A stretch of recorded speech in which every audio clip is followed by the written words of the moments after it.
بسم اللہ الرحمن الرحیم رب اشرح لی صدری ویسر لی امری واحلل عقدۃ من لسانی یفقہوا قولی ربی زدنی علما اللہم فقہنا فی الدین اللہم انی اسألک علما نافعا وعملا متقبلا ورزقا طیبا ربی یسر ولا تعسر وتمم بالخیر الصلاۃ والسلام علی رسول اللہ الحمد للہ رب العالمین۔ انشاءاللہ تعالی ہم آج 8واں جز شروع کریں گے۔ Second let me just put آیا نمبر 110 تک ہم نے کر لیا تھا۔ ایک سیکنڈ، میرا پیج ذرا مس ہو گیا ہے۔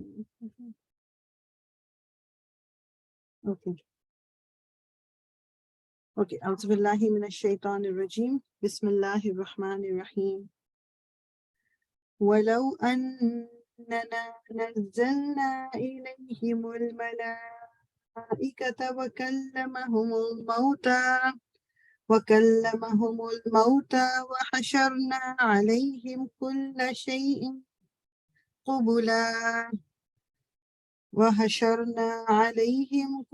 شَيْءٍ قُبُلًا مَا كَانُوا لِيُؤْمِنُوا إِلَّا أن يشاء الله ولكن أكثرهم يجهلون وكذلك جعلنا لكل نبي عدوا شياطين الإنس والجن يوحي بعضهم إلى بعض زخرف القول غرورا ولو شاء ربك ما فعلوه فذرهم وما يفترون۔ صدق اللہ العظیم۔ اچھا جی، ہم یہ اب آیا نمبر 111 سے شروع کریں گے انشاءاللہ۔ اگر ہم فرشتے بھی ان پر نازل کر دیتے اور مردے ان سے باتیں کرتے اور دنیا بھر کی چیزوں کو ہم ان کی آنکھوں کے سامنے جمع کر دیتے تب بھی یہ ایمان لانے والے نہ تھے، الا یہ کہ مشیت الہی یہی ہو کہ وہ ایمان لائیں۔ یعنی جسے ہم نے پہلے بھی دیکھا نا کہ وہ رسول اللہ صلی اللہ علیہ وسلم سے کہتے تھے کہ کوئی نشانی، کوئی معجزہ، کہ یہ تو اللہ تعالیٰ کہہ رہے ہیں کہ وہ کچھ بھی آپ کر دیں۔ ایک دفعہ ایک معجزہ یہ بھی ان کو ملا کہ رسول اللہ صلی اللہ علیہ وسلم نے اپنی انگلی اٹھائی اور جو چاند، جو شق القمر جس کو کہتے ہیں کہ چاند کچھ سیکنڈز کے لیے کہتے ہیں 2 ٹکڑوں میں ہوا، اور لوگوں نے دیکھا اس کو، لیکن اس کے باوجود بھی وہ لوگ جنہوں نے چینج نہیں ہونا تھا وہ چینج نہیں ہوئے، مگر اکثر لوگ نادانی کی باتیں کرتے ہیں۔ اور ہم نے تو اسی طرح ہمیشہ شیطان انسانوں اور شیطان جنوں، یعنی جنوں اور انسانوں دونوں میں شیاطین ہیں، ٹھیک ہے نا۔ ہمیں پتہ ہے کہ ابلیس کا جب ذکر آتا ہے وہ جنات میں سے تھا، وہ جن تھا، لیکن انسان میں سے شیاطین کا مطلب کیا کہ جو خود بھی غلط طرف ہے اور لوگوں کو بھی صحیح راستے سے بھٹکاتے ہیں۔ اور ہم نے تو اسی طرح ہمیشہ شیطان انسانوں اور شیطان جنوں کو ہر نبی کا دشمن بنایا ہے، جو ایک دوسرے پر خوش آئند باتیں دھوکے اور فریب کے طور پر القا کرتے رہتے ہیں۔ اگر تمہارے رب کی مشیت یہ ہوتی کہ وہ ایسا نہ کریں تو وہ کبھی نہ کرتے، بس تم انہیں ان کے حال پر چھوڑ دو کہ اپنی افطرا پردازیاں کرتے رہیں۔ یہ سب کچھ ہم انہیں اسی لیے کرنے دے رہے ہیں کہ جو لوگ آخرت پر ایمان نہیں رکھتے ان کے دل اس خوشنما دھوکے کی طرف مائل ہوں اور وہ اس سے راضی ہو جائیں اور ان برائیوں کا اکتساب کریں جن کا اکتساب وہ کرنا چاہتے ہیں۔ بیسیکلی یہ ہماری آزمائش ہے کہ وہ شیطان، اول تو پہلی چیز دماغ میں کیا رکھنی ہے کہ کوئی شیطان جن کوئی بھی کچھ نہیں کر سکتا اگر اللہ تعالیٰ کی اجازت نہ ہو، اللہ تعالیٰ کا اذن نہ ہو، اللہ تعالیٰ کی مرضی نہ ہو۔ تو جو بعض دفعہ ہم کہتے ہیں نا کہ میں مطلب مجھ سے یہ ہو گیا، میں کرنا نہیں چاہتا تھا، یہ کرنا نہیں چاہتی تھی، اور جب میں غصہ نہیں کرنا تھا مگر ہو گیا، یہ اس وقت ہم اپنے آپ کو حوالے کر دیتے ہیں شیطان کے، ٹھیک۔ لیکن اللہ تعالیٰ کی طرف سے یہ ہماری آزمائش ہوتی ہے، کیونکہ یہی تو وہ کنٹرول ہے نا جو مجھے اور آپ کو کرنا ہے اپنے اوپر، کہ جب مجھے، کیونکہ دل ہماری گواہی دے دیتا ہے کہ کیا چیز غلط ہے کیا چیز صحیح ہے، وہ ہمارا، ہم اس کو مانیں نہ یا ہم اس کو فالو نہ کریں، یہ ہمارے ہاتھ میں ہوتا ہے، ٹھیک۔ تو اللہ تعالیٰ کیا کہہ رہے ہیں کہ ہم مطلب اگر جو اللہ تعالیٰ کی مرضی نہ ہوتی تو مطلب وہ کبھی بھی یہ نہ کر سکتے۔ اور وہ اس لیے اس سے یاد آتا ہے کہ شیطان جو بیسیکلی اسی طرح قرآن پڑھتے وقت واحد چیز ہے، ویسے تو ہمیں بسم اللہ کر کے ہر کام شروع کرنا ہے، قرآن پڑھتے وقت ہم کو پہلے اعوذ باللہ من الشیطان الرجیم ضرور کہنا ہے، کیونکہ شیطان ایسے ایسے بہکاوے ڈالتا ہے، اور آپ دیکھو گے دنیا میں آپ کو لوگ ملیں گے قرآن پڑھ کے وہ اس سے بھٹک گئے، ان کا دماغ ڈفرنٹ طریقے سے چل گیا. تو ضروری ہے کہ ہم ہمیشہ تعوذ جو ہے وہ پڑھیں قرآن پڑھنے سے پہلے. پھر جب حال یہ ہے تو کیا میں اللہ کے سوا کوئی اور فیصلہ کرنے والا تلاش کروں، حالانکہ اس نے پوری تفصیل کے ساتھ تمہاری طرف کتاب نازل کر دی ہے. اور جن لوگوں کو ہم نے تم سے پہلے کتاب دی تھی وہ جانتے ہیں کہ یہ کتاب تمہارے رب ہی کی طرف سے حق کے ساتھ نازل ہوئی ہے، لہٰذا تم شک کرنے والوں میں شامل نہ ہو. تمہارے رب کی بات سچائی اور انصاف کے اعتبار سے کامل ہے، کوئی اس کے فرامین کو تبدیل کرنے والا نہیں ہے، اور وہ سب کچھ سنتا اور جانتا ہے. اور اے محمد اگر تم ان لوگوں کی اکثریت کے کہنے پر چلو جو زمین میں بستے ہیں تو وہ تمہیں اللہ کے راستے سے بھٹکا دیں گے، وہ تو محض گمان پر چلتے ہیں اور قیاس آرائیاں کرتے ہیں. بیسیکلی وہ یہی بات ہے نا کہ جو ہمارے یہاں ایک بن گیا کہ میجورٹی جو ہے وہ ٹھیک ہوتی، تو ضروری نہیں ہے کہ میجورٹی ہمیشہ ٹھیک ہو. ایک بندہ اگر اکیلا کھڑا ہوا لیکن وہ بات صحیح کر رہا ہے تو وہ ٹھیک ہے، اللہ تعالیٰ کو کوئی فرق نہیں پڑتا کہ پوری دنیا کس طرف جا رہی ہے. یہ میرے اور آپ کے اندر جو ایک ویکنس ہے نا کہ ہم فالو کرتے ہیں، ہم فالوورز بن گئے ہیں. مسلمانوں کو تو لیڈرز بننا تھا، ہم فالوورز بن گئے. ہم رولز اینڈ ریگولیشن تو چلو ایک جگہ رہ رہے ہو، ایک گورنمنٹ کی ریگولیشن سے we have to follow them. ہم ٹرینڈز کو فالو کرتے ہیں، ہم سٹائلز کو فالو کرتے ہیں. کسی نے کوئی بات کہہ دی بس اس کو فالو کر لینا اندھا دھند، یہ جاننا نہیں سوچنا نہیں اس میں بھلائی ہے برائی ہے، یہ دین کے اگینسٹ تو نہیں جاتا. تو ہمیں کیا کرنا ہے بیسیکلی یہ چھوڑ دینا ہے، اپنے مائنڈ کو چینج کرنا ہے کہ ضروری نہیں ہے کہ میجورٹی جو کر رہی ہے وہ صحیح ہے، مجھے ضروری نہیں ہے میجورٹی کو فالو کرنا، میں اکیلی بھی ایک طرف کھڑی ہو سکتی ہوں، بس مجھے یہ پتا ہونا چاہیے کہ جو میں کر رہی ہوں وہ ٹھیک ہے، اس پہ اللہ تعالیٰ راضی ہے مجھ سے. وہ تو محض گمان پر چلتے اور قیاس آرائیاں کرتے ہیں، اور در حقیقت تمہارا رب زیادہ بہتر جانتا ہے کہ کون اس کے راستے سے ہٹا ہوا ہے اور کون سیدھی راہ پر ہے. پھر اگر تم لوگ اللہ کی آیات پر ایمان رکھتے ہو تو جس جانور پر اللہ کا نام لیا گیا ہو اس کا گوشت کھاؤ. آخر کیا وجہ ہے کہ تم وہ چیز نہ کھاؤ جس پر اللہ کا نام لیا گیا ہو، حالانکہ جن چیزوں کا استعمال حالت اضطرار کے سوا دوسری تمام حالتوں میں اللہ نے حرام کر دیا ہے ان کی تفصیل وہ تمہیں بتا چکا ہے. بیسیکلی یعنی جو وہ ہے نا کہ بعض لوگ یہ ہیں کہ جو ابھی بھی وہ کہتے ہیں کہ دنیا میں گروپ اس طرح کے موجود ہیں، علماء کہتے ہیں کہ جو اللہ کا نام لے کے جو جانور ذبح کیا جائے تو وہ ان کے نزدیک ناجائز ہے، اور اللہ کے نام کے بغیر جسے ذبح کیا جائے وہ بالکل جائز ہے. اس کی اگر ایک اور مثال ہم دیکھ لیں، مطلب ہے تو تھوڑی سی ڈفرینٹ لیکن ہمیں یہاں رہتے ہوئے سمجھ آ جائے. بعض نان مسلمز یہ ہیں کہ ان کے لیے وہ گوشت یا وہ جانور کھانا جو حلال ذبیحہ ہے وہ کہتے ہیں کہ دس از ٹوٹلی رانگ، وہ نہیں کھاتے.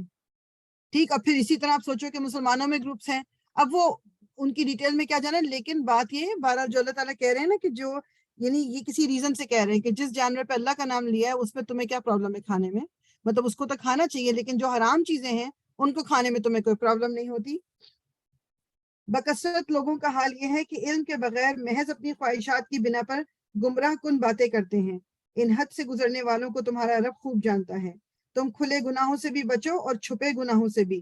جو لوگ گناہ کا اکتساب کرتے ہیں وہ اپنی اس کمائی کا بدلہ پا کر رہیں گے. اور جس جانور کو اللہ کا نام لے کر ذبح نہ کیا گیا ہو اس کا گوشت نہ کھاؤ، ایسا کرنا فسق ہے. شیاطین اپنے ساتھیوں کے دلوں میں شکوک و اعتراض القا کرتے ہیں تاکہ وہ تم سے جھگڑا کریں، لیکن اگر تم نے ان کی اطاعت قبول کر لی تو یقیناً تم مشرک ہوگے.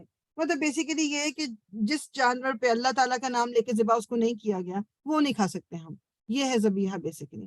اب وہ بیچ میں کافی ساری ہم نے چیزیں نکال لی ہیں کر لی ہیں. اچھا اس کی بھی جسے کہتے ہیں نا کہ بال کی کھال اتارنے کی ضرورت نہیں، ہاں ہمیں پتہ ہے، اگلے سے پوچھیں، اگلے نے اپنی زبان سے ایک مسلمان نے کہہ دیا کہ یہ ذبیحہ ہے یہ حلال ہے، دیٹس اٹ، بات ختم. اپنی طرف سے بس اتنی کوشش ہم کر سکتے ہیں. ٹھیک ہے، تو اس لیے اس چیز کا بھی اچھا. لیکن ایک چیز تھوڑا سا پرسپیکٹو میں کرنے کو آئی نو کہ یہ ٹاپک جو ہے مطلب ہم سب اس سے گزرتے ہیں. ایک چیز ضرور دماغ میں رکھیں کہ حلال کھانا لائک اوکے حلال گوشت کا کھانا of course it's a must, ہمارے لیے یہ ایک ریکوائرمنٹ ہے. اسی طرح ہمارے لیے اور بھی بہت سی حلال حرام کی ریکوائرمنٹس ہیں، مگر سم ہاؤ ہم کرتے کیا ہیں کہ یہ گوشت کے حلال حرام ہونے پہ ہم بہت زیادہ فوکس کر لیتے ہیں، باقی چیزوں کو ہم بالکل بھول جاتے ہیں. کیا نماز کو چھوڑنا حلال ہے؟ نماز کو چھوڑنا قطعاً حلال نہیں ہے. نماز کو علماء آپ کو پہلے ہی بتا چکی ہوں کہ ایک گروپ آف علماء یہ کہتا ہے کہ جو جان بوجھ کے نماز چھوڑے وہ اسلام کے دائرے سے خارج ہے، وہ باہر ہے.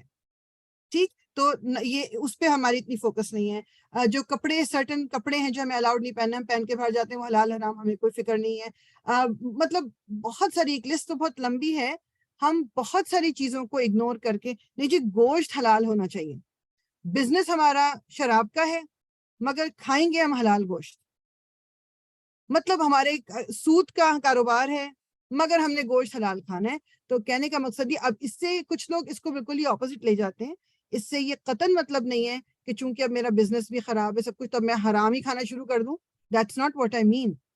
بالکل انسان کو وہ کچھ کرنا چاہیے جو وہ کیپیبل ہے کرنے کا. تو it can start any where.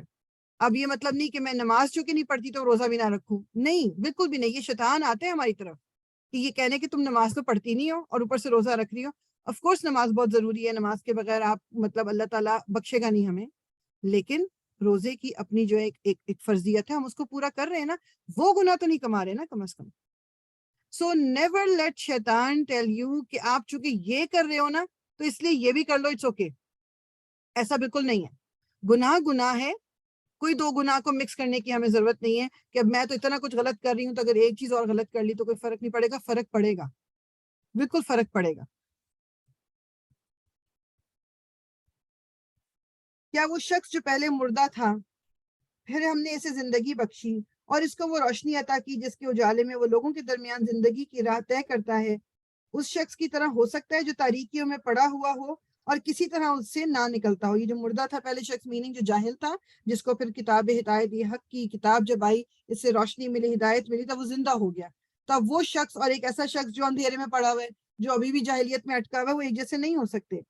کافروں کے لیے تو اسی طرح ان کے اعمال خوشنما بنا دیے گئے ہیں، اور اسی طرح ہم نے ہر بستی میں اس کے بڑے بڑے مجرموں کو لگا دیا ہے کہ وہاں وہ اپنے مکر و فریب کا جال پھیلائیں. دراصل وہ اپنے فریب کے جال میں آپ پھنستے ہیں مگر انہیں اس کا شعور نہیں ہے. جب ان کے سامنے کوئی آیت آتی ہے تو وہ کہتے ہیں ہم نہ مانیں گے جب تک کہ وہ چیز خود ہم کو نہ دی جائے جو اللہ کے رسولوں کو دی گئی ہے. اللہ زیادہ بہتر جانتا ہے کہ اپنی پیغمبری کا کام کس سے لے اور کس طرح لے. قریب ہے وہ وقت جب یہ مجرم اپنی مکاریوں کی پاداش میں اللہ کے ہاں ذلت اور سخت عذاب سے دوچار ہوں گے. بس یہ حقیقت ہے کہ جسے اللہ ہدایت بخشنے کا ارادہ کرتا ہے اس کا سینہ اسلام کے لیے کھول دیتا ہے، اور جسے گمراہی میں ڈالنے کا ارادہ کرتا ہے اس کے سینے کو تنگ کر دیتا ہے اور ایسا بھینچتا ہے کہ اسلام کا تصور کرتے ہی اسے یوں معلوم ہونے لگتا ہے کہ گویا اس کی روح آسمان کی طرف پرواز کر رہی ہے. بیسیکلی یہ اپنے اندر ہمیں خود جھانک کے اب دیکھنا ہے کہ کیا دین کی جب بات ہوتی ہے تو کیا مجھے اپنے دل میں تنگی محسوس ہوتی ہے کہ اوہو مجھے اب یہ سننا پڑے گا، یا مجھے اب یہ پتہ چل گیا تو مجھے فالو کرنا پڑے گا، اور نیگیٹو چیزیں، یا اس کو سن کے مجھے لگتا ہے کہ ہاں this is something I was waiting for, یا مجھے اپنی زندگی کو اس سائڈ پہ لے کے آنا ہے کہ مجھے دین کو فالو کرنا ہے. تو اللہ تعالیٰ کیا کہہ رہے ہیں کہ وہ سینہ کھول دیتے ہیں جسے بھی اللہ تعالیٰ ہدایت بخشنے کا ارادہ کرتے ہیں. اور ہدایت ہمیں پتہ چلا ہے کہ کس طرح ملتی ہے کہ جب ہم ہدایت کو چاہتے ہیں، جب ہدایت ہم مانگتے ہیں. تو جو بھی ہدایت مانگے گا اللہ تعالیٰ اس کا سینہ کھولیں گے ہدایت کے لیے، اور پھر وہ اس گروپ میں آ جائے گا کہ جو اللہ تعالیٰ نے سینہ کھولا. اب جو بھی چیز دین کی بات ہوتی ہے، دین کے بارے میں کچھ بتایا جاتا ہے تو دل ان کا کھل جاتا ہے.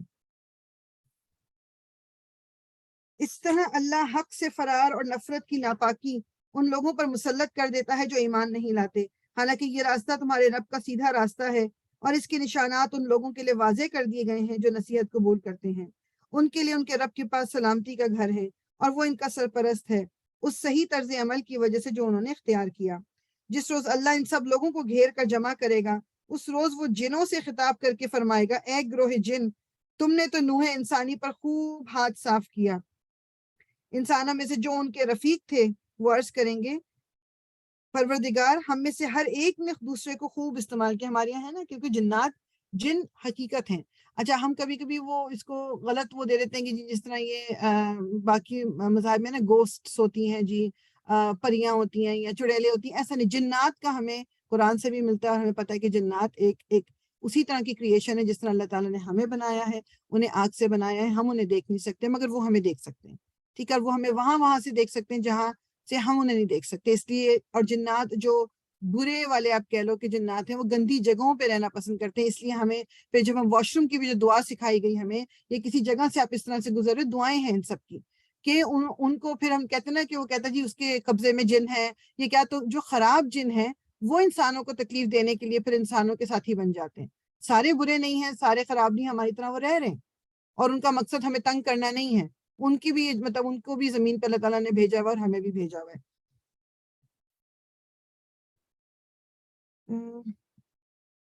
وہ کہیں گے جو انسانوں میں سے جو ان کے رفیق تھے وہ عرض کریں گے, پروردگار ہم میں سے ہر ایک نے دوسرے کو خوب استعمال کیا ہے, اور اب ہم اس وقت پر آ پہنچے ہیں جو تو نے ہمارے لیے مقرر کر دیا تھا. اللہ فرمائے گا اچھا اب آگ تمہارا ٹھکانہ ہے, اس میں تم ہمیشہ رہو گے. اس سے بچیں گے صرف وہی جنہیں اللہ بچانا چاہے گا, بے شک تمہارا رب دانا اور علیم ہے. دیکھو اس طرح ہم آخرت میں ظالموں کو ایک دوسرے کا ساتھی بنائیں گے, اس کمائی کی وجہ سے جو وہ دنیا میں ایک دوسرے کے ساتھ مل کر کرتے تھے. اس موقع پر اللہ ان سے یہ بھی پوچھے گا کہ اے گروہ جن و انس, کیا تمہارے پاس خود تم ہی میں سے وہ پیغمبر نہیں آئے تھے جو تم کو میری آیات سناتے اور اس دن کے انجام سے ڈراتے تھے؟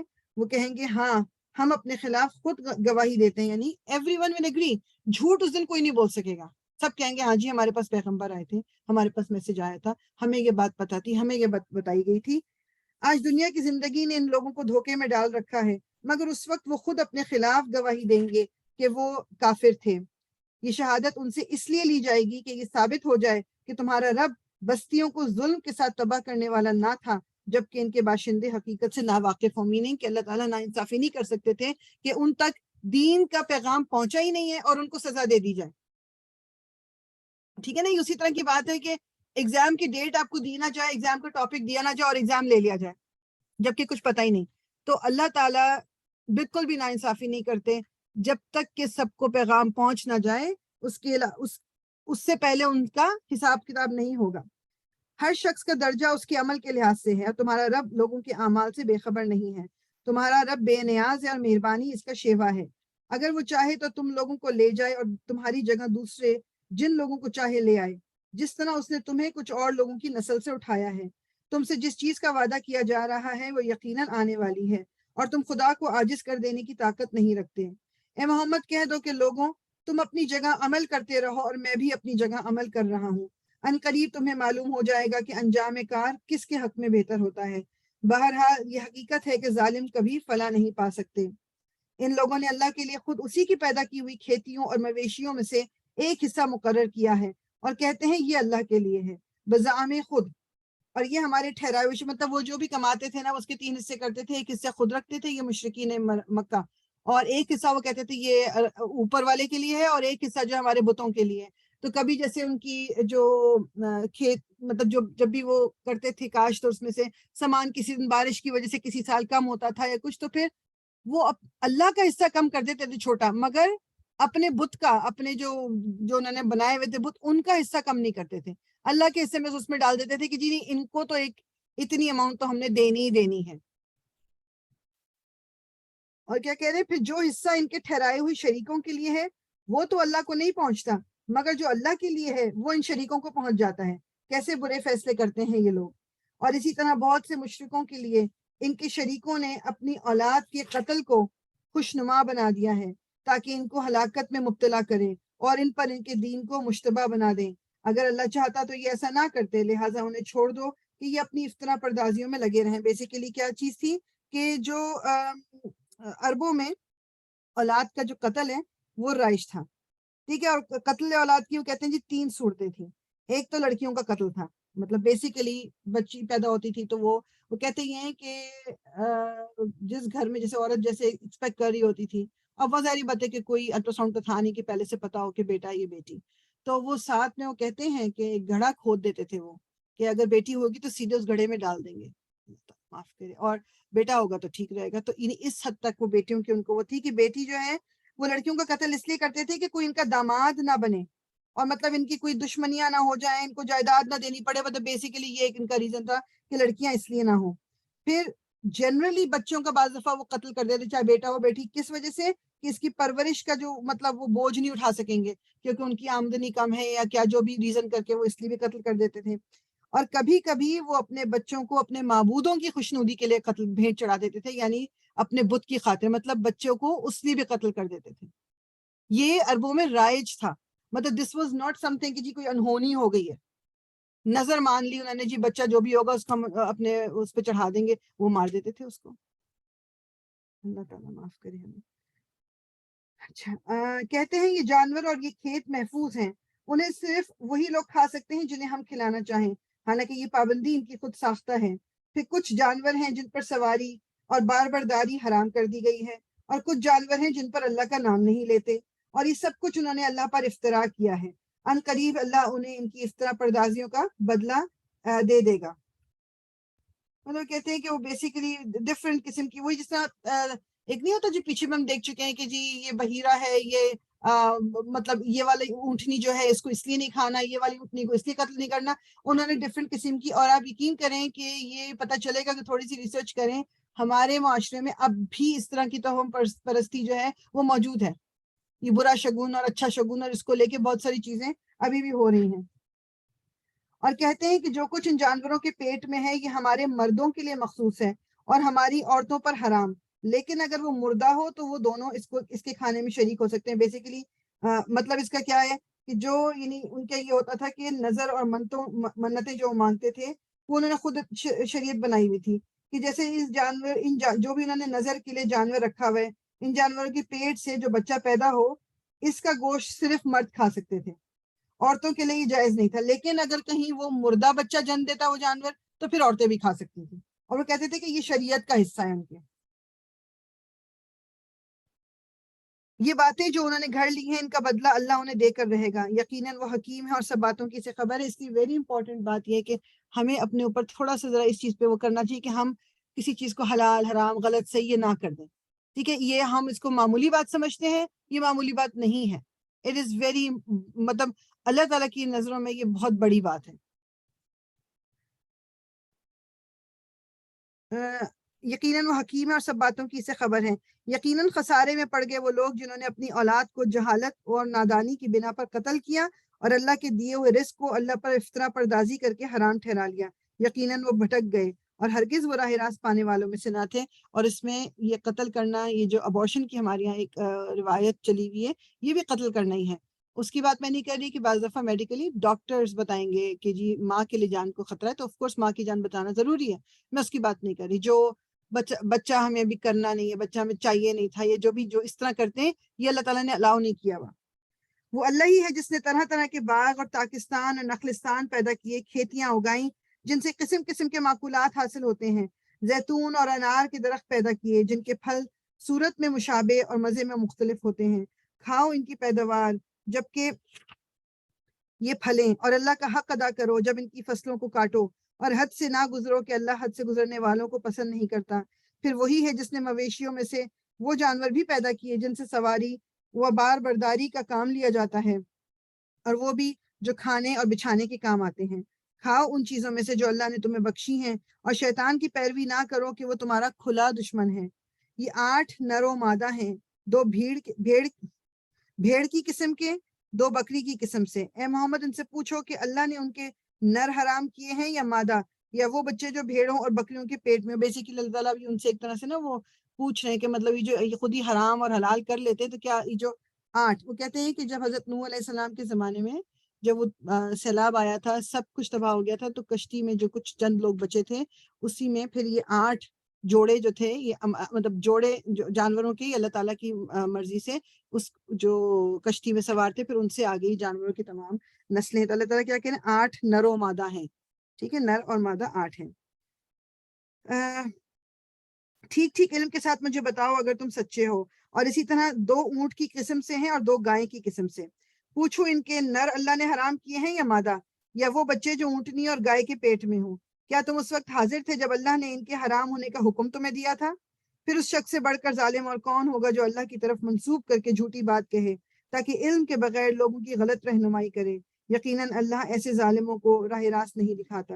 اے محمد ان سے کہو کہ جو وہی میرے پاس آئی ہے اس میں تو میں کوئی ایسی چیز نہیں پاتا جو کسی کھانے والے پر حرام ہو، الا یہ کہ وہ مردار ہو یا بہایا و خون ہو یا سور کا گوشت ہو کہ وہ ناپاک ہے۔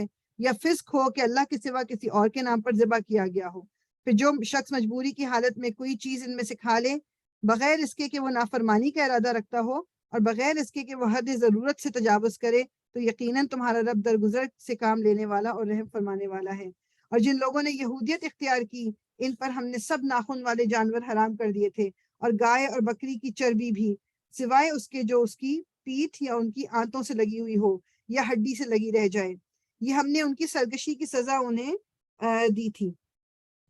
بیسیکلی ہم پہلے بھی پڑھتے ہوئے آ رہے ہیں نا کہ یہ سب چیزیں حلال ہیں کیا، لیکن کچھ چیزیں انہوں نے خود اپنے لیے حرام کر لی تھی، تو اسی سزا کے طور پہ اللہ تعالیٰ کہہ رہے ہیں کہ یہ سب جو انہوں نے کیا تھا نا اپنے ساتھ کے ناخن والے جانور حرام تھے اور وہ گائے اور بکری کی چربی بھی حرام کر لی تھی. یہ انہوں نے خود جو کچھ کیا تھا اس کے بدلے میں. اور یہ جو کچھ ہم کہہ رہے ہیں بالکل سچ کہہ رہے ہیں. اب اگر وہ تمہیں جھٹلائیں تو ان سے کہہ دو کہ تمہارے رب کا دامن رحمت وسیع ہے اور مجرموں سے اس کے عذاب کو پھیرا نہیں جا سکتا. یہ مشرک لوگ تمہاری ان باتوں کے جواب میں ضرور کہیں گے کہ اگر اللہ چاہتا تو نہ ہم شرک کرتے اور نہ ہمارے باپ دادا اور نہ ہم کسی چیز کو حرام ٹھہراتے. ایسی ہی باتیں بنا بنا کر ان سے پہلے کے لوگوں نے بھی حق کو جھٹلایا تھا، یہاں تک کہ آخر کار ہمارے عذاب کا مزہ انہوں نے چکھ لیا. ان سے کہو کیا تمہارے پاس کوئی علم ہے جسے ہمارے سامنے پیش کر سکو؟ تم تو محض گمان پر چل رہے ہو اور نیری قیاس آرائیاں کرتے ہو. پھر کہو تمہاری اس حجت کے مقابلے میں حقیقت رس حجت تو اللہ کے پاس ہے. بے شک اگر اللہ چاہتا تو تم سب کو ہدایت دے دیتا. ان سے کہو لاؤ اپنے گواہ جو اس بات کی شہادت دیں کہ اللہ ہی نے ان چیزوں کو حرام کیا ہے. پھر اگر وہ شہادت دے دیں تو تم ان کے ساتھ شہادت نہ دینا اور ہرگز ان لوگوں کی خواہشات کے پیچھے نہ چلنا جنہوں نے ہماری آیات کو جھٹلایا ہے اور جو آخرت کے منکر ہیں اور جو دوسروں کو اپنے رب کا ہمسر بناتے ہیں. یہ جو حرام چیزوں سے مجھے دماغ میں چیز آ رہی ہے، ٹھیک ہے حرام تو ہم نہیں کہتے، لیکن جو بچے یہاں پل بڑھ رہے ہیں یا جو پیدا ہوئے ہیں جو یہاں کی سوسائٹی میں اٹھتے بیٹھتے ہیں وہ ایک چیز کو انہوں نے وہ کر لیا نا کہ جب ان سے ذکر بھی کبھی کہ جیسے بیسیکلی کزن میرجز جو ہیں ہمارے دین نے منع نہیں کیا ہوا بالکل، مطلب کوئی فرض بھی نہیں ہے کرنا لیکن منع نہیں ہے، گناہ نہیں ہے، حرام نہیں ہے. لیکن جو یہاں کے بچے پلے وہ کہتے ہیں کہ no they just like our sisters and brothers. اللہ تعالیٰ نے نہیں کہا ایسا، تو پھر میں اور آپ کون سے ہوتے ہیں کہ نہیں جی شادی یہ ہو ہی نہیں سکتی. تو یہ چھوٹی چھوٹی چیزیں ہیں، اگر آپ بیٹھ کے سوچو گے نا بہت ساری چیزیں ہم نے اس طرح کی خود. اچھا بعض دفعہ یہ ہوتا ہے کہ کھانے پینے کی کوئی چیز مجھے پسند نہیں ہے، وہ میرے گھر میں نہیں آئے گی، وہ پکے گی نہیں، اس میں یہ خراب ریزن ڈھونڈتے رہتے ہیں. ناپسند کرنا ایک الگ بات ہے، نہیں پسند نہیں کھائیں، کسی چیز کو برا بھلا نہ کہیں، اس کو یہ نہ کر دیں کہ جیسے وہ حرام ہے بالکل، کیونکہ حرام اور حلال اللہ تعالیٰ نے ہمیں بتا دیا ہے. اچھا جی آیا نمبر 151. اے محمد ان سے کہو کہ آؤ میں تمہیں سناؤں تمہارے رب نے تم پر کیا پابندیاں عائد کی ہیں. اب یہ غور سے ہم سارے پوائنٹ سن سکتے ہیں. جی انیلا. مجھے یہ پوچھنا تھا، آج کل جیسے میسج آ رہے ہیں کہ کھجوریں آ گئی ہیں یا اسرائیل کی بنی ہوئی ہیں تو مت کھائیں، تو پھر اس کا کیا؟ اچھا میں نے اس پہ ریسرچ بھی کیا کیونکہ مجھے بھی اس طرح کی آ رہی تھی، تو انہوں نے 2 باتیں کی تھی. اگر آپ اس کو شرعی حساب سے دیکھو کہ حلال حرام یا نہیں تو ایسا کچھ بھی نہیں ہے، بالکل خرید سکتے ہیں، نو پرابلم ایٹ آل، کہ چاہے وہ اسرائیل سے آ رہی ہیں کیا.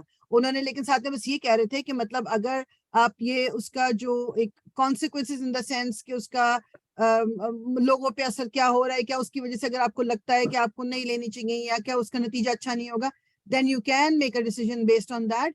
اور یہ بھی ہو سکتا ہے کہ جیسے اب کوئی سیلیبریٹی ہے لیٹس سے یا کوئی بڑا بندہ جس کو سب فالو کرتے ہیں، اب وہ اس کو پورٹرے کرنا شروع کر دے کہ جی وہ یہودی والی یہ جو ڈیٹس ہیں وہ تو خریدتا ہے اور بڑا مزہ ہے اور یہ وہ، تو لوگ جو ہیں اس چیز کو فالو کرنا شروع کر دیں. اس چیز کو اوائڈ کرنا ہے، لیکن شرعی طور پہ اٹس ناٹ حرام to buy those dates, it's up to you, یہ آپ کی اپنی مرضی ہے. ٹھیک ہے، جزاک اللہ. اچھا تو اللہ تعالیٰ نے تم پر کیا پابندیاں عائد کی ہیں؟ پہلی چیز کیا یہ کہ اس کے ساتھ کسی کو شریک نہ کرو. اب یہ مجھے اور آپ کو ایک مینٹل نوٹ تو کم از کم بناتے رہنا پڑے گا کہ کیا کیا چیزیں ہمیں منع کی گئی ہیں.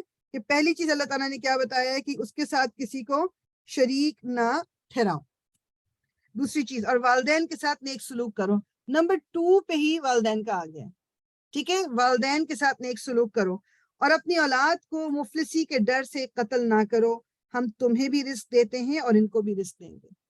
مطلب جب میں اور آپ سوچتے ہیں نہیں بچے اب اتنے ہو گئے، ان کو کہاں سے کھلائیں گے، کہاں سے پلائیں گے، ان کا اسکول، ان کی اسکولنگ اور ان کا یہ وہ اس وقت ہم ایروگنس شو کر رہے ہوتے ہیں. اس وقت میں اپنے اوپر بھروسہ کر رہی ہوتی کہ میں نے ان کو کھلانا پلانا ہے. جب میں اپنے آپ کو کھلا پلا نہیں سکتی خود اللہ تعالیٰ کی مرضی کے بغیر، تو میں ان کو کیا کھلاؤں گی؟ جس رب نے مجھے اتنا بڑا کر کے ایک جگہ پہ پہنچا دیا تو وہ میرے بچوں کو بھی پہنچا دے گا. تو صرف اس ڈر سے کہ میں ان کو مطلب ان کو رزق کہاں سے دوں گا یا دوں گی, تو بچوں کو قتل کر دینا, یہ اللہ تعالیٰ کہہ رہے ہیں ہم ان کو بھی رزق دیتے ہیں اور تمہیں بھی رزق دیتے ہیں اور ان کو بھی. اور بے شرمی کی باتوں کے قریب بھی نہ جاؤ, خواہ وہ کھلی ہوں یا چھپی. یہ بھی اسلام کی نا, اسلام کا ایک اور وتیرہ یہ ہے, اگر آپ غور کرنا کبھی جو دوبارہ جب بھی قرآن پڑھیں کریں, اللہ تعالیٰ نے جو دین یہ ہمیں دیا ہے نا, اس میں بیسیکلی ایسا نہیں ہے جس طرح ہوتا ہے ہم جیسے بیمار پڑتے ہیں تو ہم ڈاکٹر کے پاس جاتے ہیں, ظاہری بات ہے جب تک بیمار نہیں ہے تو ہم ڈاکٹر کے پاس نہیں جاتے. ہمارے دین میں ایسا نہیں ہے. ہمارے دین میں یہ ہے کہ اللہ تعالیٰ because he knows the future, he knows what can lead to what, وہ ہمیں اس پہلے سٹیپ سے پہلے ہی روک دیتا ہے, بجائے اس کے کہ ہم وہ 10 سٹیپ چڑھ کے اور جو 11واں سٹیپ ہمیں برائی میں لے جائے گا اس وقت پھر ہمیں اپنے آپ کو بچانا یا اس وقت خرابی کو روکنا مشکل ہو, وہ پہلے سٹیپ پہ ہی روک دیتا ہے. تو ہمارا دین جیسا یہ جو یہاں بات ہے, بے شرمی کی باتوں کے قریب بھی نہ جاؤ.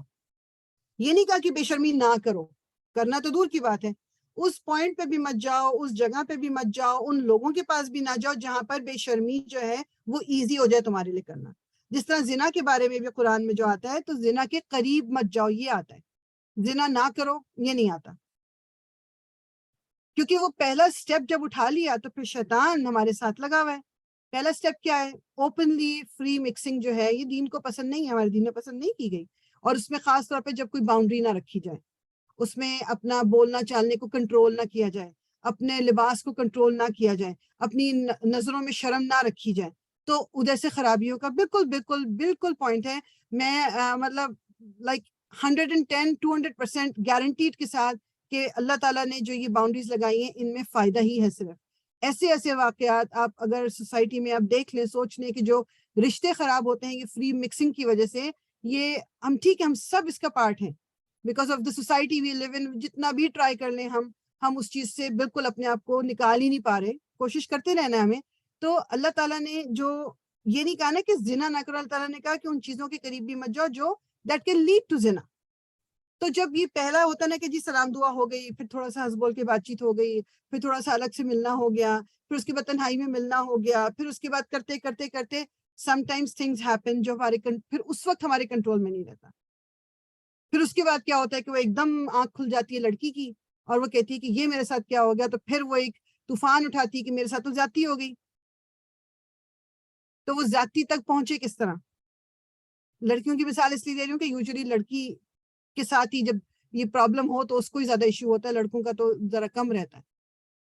مطلب آپ اس کے بعد یعنی ٹھیک ہے, اس میں کہیں بھی میں اس چیز کو کنڈون نہیں کر رہی کہ جو کچھ غلطی خرابی لڑکیوں کے ساتھ کر دیتے ہیں یا جو بالکل الاؤڈ نہیں ہے, وہ سب اللہ تعالیٰ کو اپنا جواب دیں گے, سب اللہ تعالیٰ کے سامنے پاس سزا پائیں گے. لیکن me as a person as a female, کیا میری ڈیوٹی نہیں بنتی کہ میں اپنے آپ کو کسی طرح کسی نہ کسی باؤنڈری میں رکھوں کہ دوسرے کے دل کو میں اس پوائنٹ پہ نہ لے کے آؤں کہ وہ میرے ساتھ سوچے کچھ غلطی کرنے کا. میں سڑک پہ جب جاتی ہوں تو میں کیا اپنے آپ کو خود نہیں بچاتی, گاڑی والا خود ہی دیکھ لے بھائی میں تو چل رہی ہوں یہاں پر روڈ کے بیچ میں, یا کہیں پر دریا کے کنارے میں جا رہی ہوں, خود پانی مجھے دیکھ کے بچ جائے, یا گند میں اگر کوڑے کے پاس جا رہی ہوں تو کوڑا مجھے دیکھ کے جیسے گزر جائے, میں اپنی مرضی سے چلوں گی جہاں بھی چلوں گی. میں کیچڑ میں بھی چلوں گی, میرے پاؤں بھی خراب نہ ہو, کیچڑ خود دیکھ لے کہ میرے پاؤں کو نہیں لگنا اس نے. ایسا تو ہم نہیں سوچتے, بے وقوف کہیں گے جب کوئی اس طرح کی بات کرے گا. تو پھر یہ رائٹ کہاں سے آ جاتا ہے؟ ابھی گزرا ہے نا, کل تھا میرا خیال میں, ہاں کل تھا جو ویمنس ڈے, ایک تو خیر اینی ویز. تو یہ کہاں سے میرا رائٹ ہو گیا کہ میں تو جو کچھ کر لوں, جس حال میں بھی گھر سے نکلوں, جو بھی میں کر رہی ہوں, اٹ از مائی رائٹ دوسرے کو رکنا ہے, دوسرے کو چپ کرنا ہے. یہ کیوں ہے؟ یہ کس نے کہا ہے؟ میرا آف کورس آدمی کو اللہ تعالیٰ نے کہا اپنی نظریں نیچی رکھو, جس طرح عورت کو پردے کا, عورت کو اپنے شرم کا, عورت کو اپنی کورنگ کا حکم دیا, مردوں کو بولا ہے دیکھو ہی مت. یہ کہا ہے, اس بات کو کوئی انڈر ایسٹیمیٹ نہیں کر رہا, نہ اس کو انڈرمائن کر رہے ہیں, مگر دیٹ ڈز ناٹ مین کہ اگر مرد آنکھیں نیچی نہیں کر رہا تو میں بھی پھر کروں گی جو مجھے کرنا ہے. کیوں؟ نقصان کس کا ہوگا؟ اگر وہ مرد کبھی جانور بن جاتا ہے, اینڈ آف دا ڈے نقصان کس کا ہوتا ہے؟ لیکن مجھے چونکہ ضد ہے کہ مجھے برابری چاہیے, تو میں اپنی مرضی سے کروں گی جو کچھ کرنا ہے میں نے. وہ خود دیکھے دوسرا جو ہے دیکھنے, اس کی ذمہ داری ہے. تو ایسا نہیں ہے. جب اللہ تعالیٰ کہتے ہیں اپنے آپ کو پروٹیکٹ کرو، ایسی جگہ پہ مت جاؤ. آپ سوچو نماز کے لیے ہمیں احادیث کی روح سے پتہ چلتا ہے ایک عورت کے لیے نماز کی بہترین جگہ اس کا اپنا گھر، گھر کے اندر کا بھی اندر والا کمرہ جو ہے پریفرڈ ٹائم، میننگ کہ جب وہ نماز پڑھ رہی ہے جو بھی اس کی پوسچر بنتا ہے نہیں بنتا کہ وہ اپنے گھر میں بھی that's the best way to pray. ایک نماز کے لیے اللہ تعالیٰ نے یہ بول دیا، حالانکہ نماز کے لیے اللہ تعالیٰ اوپنلی کہہ رہے تھے نہیں عورتیں بھی جائیں مسجد، ان کو کوئی بالکل منع نہیں ہے مسجد جانا، بالکل جا سکتے ہیں. یہ مت سمجھیے گا میں منع کر رہی ہوں، میں بتا رہی ہوں کہ جو اللہ تعالیٰ نے ایک ہمیں دین نے سکھایا ہے کہ عورتوں کے لیے فرض نہیں ہے مسجد میں جانا، جس طرح مرد پہ اوپر ہے عورتوں کے لیے گھر کی نماز بہتر ہے، کیونکہ پروٹیکشن اللہ تعالیٰ دے رہے ہیں عورت کو. اور ہم اس کو اس طرح لے جاتے ہیں کہ تو عورت کے تو رائٹ ہی ساری پابندیاں عورتوں پہ لگی ہوئی ہیں، مردوں کے اوپر کوئی پابندی نہیں ہے. تو بجائے اس کے کہ میں اس کو اپنے فیور میں دیکھ لوں، میں اس کو اپنے اگینسٹ لے جاتی ہوں. کمنگ بیک ٹو دا ترجمہ کہ اللہ تعالیٰ کہہ رہے ہیں بے شرمی کی باتوں کے قریب بھی نہ جاؤ، خواہ وہ کھلی ہوں یا چھپی. نمبر 5، اور کسی جان کو جسے اللہ نے محترم ٹھہرایا ہے ہلاک نہ کرو مگر حق کے ساتھ. ہی پہلے ذکر آ چکا ہے کہ جنگ کا معاملہ ہو تب کسی کا قتل ہو سکتا ہے یا غلطی سے ہو سکتا ہے یا سزا کے طور پہ ہو سکتا ہے، لیکن اس کے علاوہ کوئی ریزن نہیں ہے کسی کا قتل کر دینا. یہ باتیں ہیں جن کی ہدایت اس نے تمہیں کی ہے کہ شاید کہ تم سمجھ بوجھ سے کام لے لو. اور یہ کہ یتیم کے مال کے قریب نہ جاؤ مگر ایسے طریقے سے جو بہترین ہو، یہاں تک کہ وہ اپنے سن رشد کو پہنچ جائیں. اور ناپ تول میں پورا انصاف کرو. ہم ہر شخص پر ذمہ داری کا اتنا ہی بار رکھتے ہیں جتنا اس کے امکان میں ہے. ناپ تول کا جو ہمارے جو اگر آپ پاکستان میں انڈیا میں دیکھ لو تو ناپ تول کے بارے میں کیا کچھ ہو رہا ہے بیسیکلی کہ جی وہ کہتے ہیں کہ جی جو بیلنس ہے ویئنگ اسکیل ہے، کبھی اس کو کچھ کر دیتے ہیں، کبھی اس کو، تاکہ کسی طرح بس پیسے زیادہ مل جائیں، اپنا فائدہ بہت ہو، چاہے اس کے لیے گناہ کرنا پڑ رہا ہے ڈزنٹ میٹر. اور جب کہو تو انصاف کی بات کہو، خواہ معاملہ اپنے رشتہ دار ہی کا کیوں نہ ہو. اور اللہ کے عہد کو پورا کرو. اللہ کے عہد سے مراد وہ عہد ہے جو انسان مطلب اپنے خدا سے کرے، وہ بھی جو خدا کا نام لے کر بندوں سے کرے، اور وہ بھی جو انسان اور خدا اور انسان کے درمیان اس وقت آپ سے آپ بن جاتا ہے جس وقت ایک شخص خدا کی زمین میں ایک انسانی سوسائٹی کے اندر پیدا ہوتا ہے. مطلب کچھ رائٹس ہیں ہر انسان کے دوسرے انسان پر. تو کچھ وعدے تو ہم بول کے کرتے ہیں، کچھ وعدے انڈرسٹوڈ ہیں. جیسے ایک انسان کی جان مجھ سے محفوظ ہونی چاہیے، یہ انڈرسٹوڈ ہونا چاہیے. اس کا میں منہ سے بول کے وعدہ نہیں کرتی کہ جی مجھ سے آپ کی جان محفوظ ہے، لیکن دس از انڈرسٹوڈ. پھر جو اللہ تعالیٰ سے ہم نے وعدہ کیا تھا جب تمام روحیں بنائی گئی تھی، وہ آگے سورہ اعراف میں آئے گا انشاءاللہ. تو ہم نے اللہ تعالیٰ سے وعدہ کیا تھا کہ تو ہمارا رب ہے. پھر شادی کا جو وعدہ ایک ہوتا ہے کہ اللہ تعالیٰ کو حاضر و ناظر جان کے کہ جی میں مرد وعدہ کرتا ہے کہ وہ اس عورت کا خیال رکھے گا، جو بھی کا جو بھی اللہ تعالیٰ نے اس پہ ذمہ داری ڈالی، اور جو عورت ہے وہ وعدہ کرتی ہے کہ جو اس پہ ذمہ داری ڈالی ہے وہ پوری کرے گی.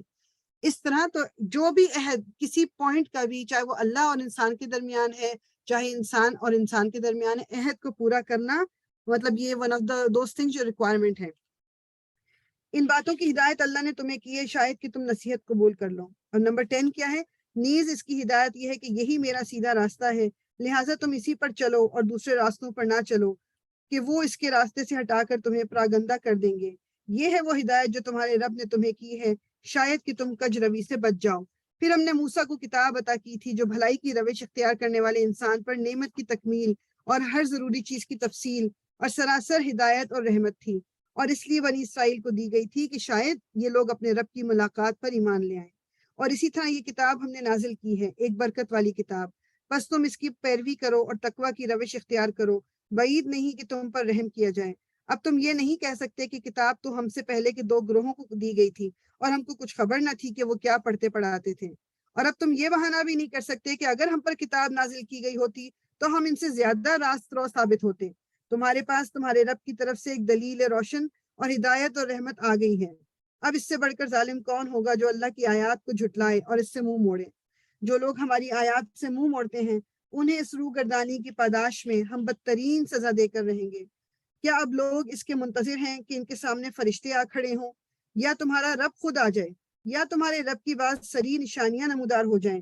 جس روز تمہارے رب کی بعض مخصوص نشانیاں نمودار ہو جائیں گی، پھر کسی ایسے شخص کو اس کا ایمان کچھ فائدہ نہ دے گا جو پہلے ایمان نہ لایا ہو یا جس نے اپنے ایمان میں کوئی بھلائی نہ کمائی ہو. میننگ کہ اگر فرشتے نظر آ گئے یا اللہ تعالیٰ کی وہ نشانیاں نظر آ گئی تو قیامت آ گئی، اس دن تو پھر کوئی کسی کو کسی کا ایمان فائدہ نہیں دے گا اگر پہلے سے وہ ایماندار نہیں تھا. اے محمد ان سے کہہ دو کہ اچھا تم انتظار کرو، ہم بھی انتظار کرتے ہیں۔ جن لوگوں نے اپنے دین کو ٹکڑے ٹکڑے کر دیا اور گروہ گروہ بن گئے، یقیناً ان سے تمہارا کچھ واسطہ نہیں، ان کا معاملہ تو اللہ کے سپرد ہے، وہی ان کو بتائے گا کہ انہوں نے کیا کچھ کیا ہے۔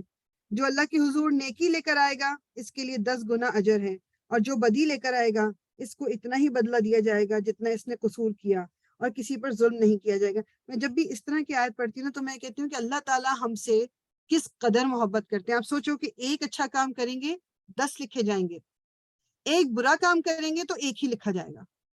مطلب اس سے زیادہ ہمیں آسانی کیا چاہیے کہ جو اپنے بینک بیلنس میں اجر کو بڑھانے کی۔ آپ کو پتا ہے کہ ایک وہ تو ٹھیک ہے ایک نیکی کریں گے 10 از دا منیمم، 10 سے زیادہ بھی مل سکتا ہے۔ قرآن میں اور جگہ پہ آیا ہے کہ ڈیپینڈس کہ وہ نیکی کا جو بھی پورے اور اس کی جو آپ کہہ لو کہ کس وقت کی تھی، کیا جو بھی ریزنز کر کے۔ بدی کے بارے میں یہ ہے کہ آپ کے دل میں کسی برائی کا خیال آیا، ابھی آپ کی بدی لکھی نہیں جاتی، آپ نے اس پہ ایکٹ کرنے کے بجائے آپ نے کہا کہ نہیں میں اس کام کو نہیں کرتی، تو اس کی جگہ آپ کے لیے آپ کے جو کتابچے میں ایک اچھائی لکھی جاتی ہے، ون گڈ ڈیڈ۔ اور اگر کیا کہتے ہیں آپ نے اس مطلب برائی کو چھوڑ کے اس کی جگہ کچھ اچھا کر لیا تو پھر ظاہری بات ہے کہ پھر نیکی لکھی جاتی ہے۔ مطلب برائی کو اگر آپ نے سوچا اور عمل نہ کیا اس کا بھی اجر لکھا جاتا ہے۔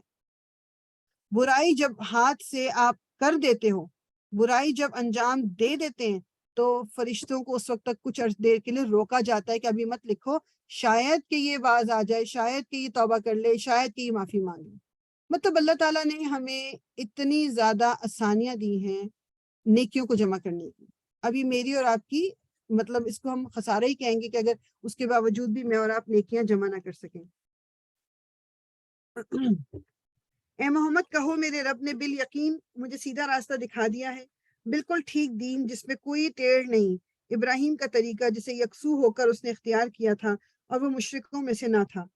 کہو میری نماز، میرے تمام مراسم عبودیت اور میرا جینا اور میرا مرنا سب کچھ اللہ رب العالمین کے لیے ہے جس کا کوئی شریک نہیں۔ یہ آیا نمبر جو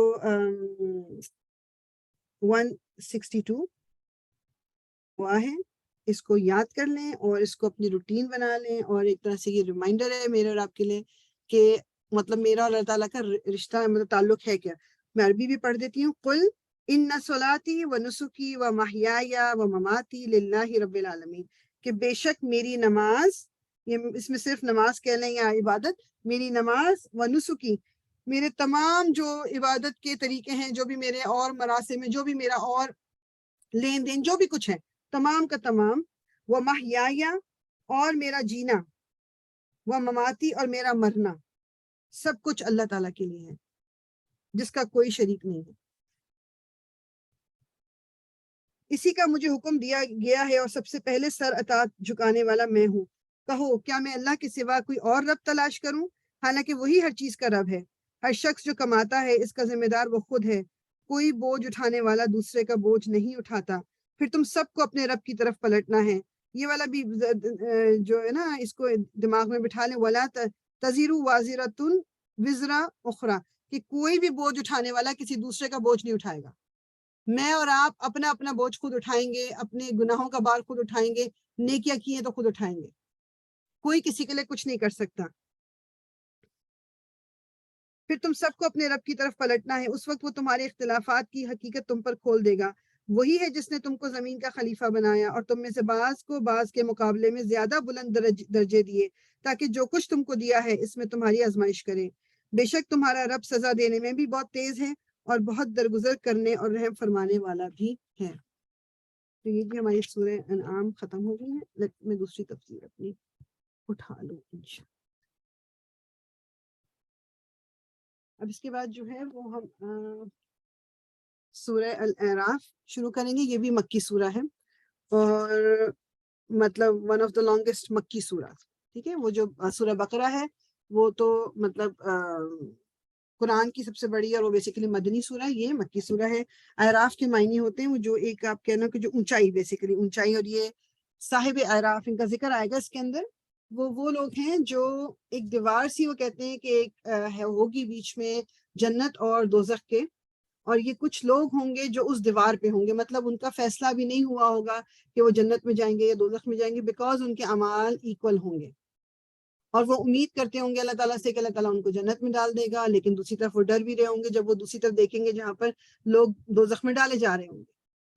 اسی لیے وہ رسول اللہ صلی اللہ علیہ وسلم کی حدیث ہے نا کہ ایک کھجور کی گٹھلی دے کر بھی مطلب اجر کما سکتے ہو، تو کما لو، مطلب چھوٹی چھوٹی نیکیاں بھی اگر کر سکتے ہیں تو کر لیں گے، کہیں ایسا نہ ہو کہ اس دن بیلنس میں ہمارے جو ہے نا کمی تھوڑی سی رہ جائے اور ایکول ہو جائیں دونوں چیزیں۔ تو شروع کرتے ہیں سورہ اعراف، یہ مکی سورہ ہے، اور جب یہ سورہ انعام جو ہم نے ختم کیا ابھی، یہ ان کا تقریب یہ جوڑا کہتے ہیں اس کا، اور یہ تقریباً وہ کہتے ہیں کہ ایسا محسوس ہوتا ہے کہ دونوں ایک ہی ٹائم پہ آگے پیچھے مطلب زمانہ جو تھا تقریباً سملر تھا۔ اعوذ باللہ من الشیطان الرجیم، بسم اللہ الرحمن الرحیم، الف لام صاد کتاب انزل الیک فلا یکن فی صدرک حرج منہ لتنذر به وذکری للمؤمنین۔ صدق اللہ العظیم۔ الف لام میم صاد، یہ جو ہے کیا ہے؟ حروف مقطعات، جن کے بارے میں میننگ کسی کو نہیں پتا کہ یہ کیا ہے۔ یہ کتاب ہے جو تمہاری طرف نازل کی گئی ہے، پس اے محمد تمہارے دل میں اس سے کوئی جھجک نہ ہو۔ اس کے اتارنے کی غرض یہ ہے کہ تم اس کے ذریعے سے منکرین کو ڈراؤ اور ایمان لانے والے لوگوں کو یاد دہانی ہو۔ لوگوں، جو تمہارے رب کی طرف سے تم پر نازل کیا گیا ہے اس کی پیروی کرو، اور اپنے رب کو چھوڑ کر دوسرے سرپرستوں کی پیروی نہ کرو، مگر تم نصیحت کم ہی مانتے ہو۔ کتنی ہی بستیاں ہیں جنہیں ہم نے ہلاک کر دیا، ان پر ہمارا عذاب اچانک رات کے وقت ٹوٹ پڑا یا دن دہاڑے ایسا وقت آیا جبکہ وہ آرام کر رہے تھے، اور جب ہمارا عذاب ان پر آ گیا تو ان کی زبان پر اس کے سوا کوئی صدا نہ تھی کہ واقعی ہم ظالم تھے۔ مطلب جو پچھلی قومیں گزری ہیں ان کا یہی ہوتا تھا نا کہ ایک دم کچھ چنگھاڑ آ گئی یا کوئی تیز ہوا چلنے لگی، اور جہاں ہوتے تھے وہیں کے وہیں وہ ختم ہو جاتے تھے۔ اور بیسیکلی یہ نہیں تھا کہ وہ اچانک ایک دن بس ہو گیا اور پہلے ان کو کوئی وارننگ نہیں ملی، ان کو بار بار ان کے درمیان جو نبی تھے، جو رسول بھیجے گئے تھے، وہ بار بار ان کو ریمائنڈر دیتے تھے، مگر وہ پھر بھی باز نہیں آئے۔ بس یہ ضرور ہو کر رہنا ہے کہ ہم ان لوگوں سے باز پرس کریں گے جن کی طرف ہم نے پیغمبر بھیجے، اور پیغمبروں سے بھی پوچھیں گے کہ انہوں نے پیغام رسانی کا فرض کہاں تک انجام دیا اور انہیں اس کا کیا جواب ملا۔ پھر ہم خود پورے علم کے ساتھ ساری سرگزشت ان کے آگے پیش کر دیں گے۔ آخر ہم کہیں غائب تو نہیں تھے، یعنی بیسیکلی اللہ تعالیٰ کو جو ہم بات کرتے ہیں غیب کی، تو اللہ تعالیٰ غیب ہے، ٹھیک ہے، اللہ تعالیٰ ہمیں نظر نہیں آتے، مگر اللہ تعالیٰ یہاں پر ایک بہت امپورٹنٹ چیز کہ وما کننا غائبین، کہ ہم نظر تو نہیں آ رہے، مگر اس کا مطلب یہ نہیں ہے کہ اللہ تعالیٰ ہے نہیں وہاں موجود، میں اور آپ دیکھ نہیں سکتے، لیکن اللہ تعالیٰ تو ہمیں دیکھ رہا ہے، جہاں بھی ہم ہیں دیکھ رہا ہے اللہ تعالیٰ۔ تو کبھی کبھی یہ ہوتا ہے نا کہ ہم اس کو اس سینس میں لے لیتے ہیں جس طرح دنیا کی چیزوں کو ہم لیتے ہیں کہ کوئی چیز جب غائب ہوتی ہے مطلب نظروں سے اوجھل ہے، وہ ہمیں نظر نہیں آ رہی، وہ ہمیں نہیں دیکھ رہا، ہم ان کو نہیں دیکھ رہے۔ لیکن جب اللہ تعالیٰ کی بات آتی ہے تو غائب کا مطلب یہ کہ ہاں ہم سے تو اوجھل ہے اللہ تعالیٰ، مگر اللہ تعالیٰ ہمیں دیکھ رہے ہیں۔ اور وزن اس روز عین حق ہوگا، جن کے پلڑے بھاری ہوں گے وہی فلاح پائیں گے، اور جن کے پلڑے ہلکے رہیں گے وہی اپنے آپ کو خسارے میں مبتلا کرنے والے ہوں گے، کیونکہ وہ ہماری آیات کے ساتھ ظالمانہ برتاؤ کرتے رہے تھے۔ ہم نے تمہیں زمین میں اختیارات کے ساتھ بسایا اور تمہارے لیے یہاں سامان زیست فراہم کیا، مگر تم لوگ کم ہی شکر گزار ہوتے ہو۔ ہم نے تمہاری تخلیق کی ابتدا کی، پھر تمہاری صورت بنائی، پھر فرشتوں سے کہا کہ آدم کو سجدہ کرو۔ اس حکم پر سب نے سجدہ کیا مگر ابلیس سجدہ کرنے والوں میں شامل نہ ہوا۔ یہاں پر اگین اب وہی جو حضرت آدم اور ابلیس کا جو واقعہ یہاں پر دوبارہ آئے گا، پھر یہاں پر ایک جگہ پہ پھر وہ تھوڑا سا بھی کہہ لو کہ جو تھوڑا ڈیٹیل ہمیں ملتی ہے ہماری بننے کی، وہ بھی اس میں یہاں پر ملے گی۔ ابلیس سجدہ کرنے والوں میں شامل نہ ہوا۔ پوچھا تجھے کس چیز نے سجدہ کرنے سے روکا جبکہ میں نے تجھ کو حکم دیا تھا؟ بولا میں اس سے بہتر ہوں، تو نے مجھے آگ سے پیدا کیا ہے اور اسے مٹی سے۔ فرمایا اچھا تو یہاں سے نیچے اتر، تجھے حق نہیں ہے کہ یہاں بڑائی کا گھمنڈ کرے، نکل جا کہ در حقیقت تو ان لوگوں میں سے ہے جو خود اپنی ذلت چاہتے ہیں۔ وہ بولا مجھے اس دن تک مہلت دے جبکہ یہ سب دوبارہ اٹھائے جائیں گے۔ فرمایا تجھے مہلت ہے۔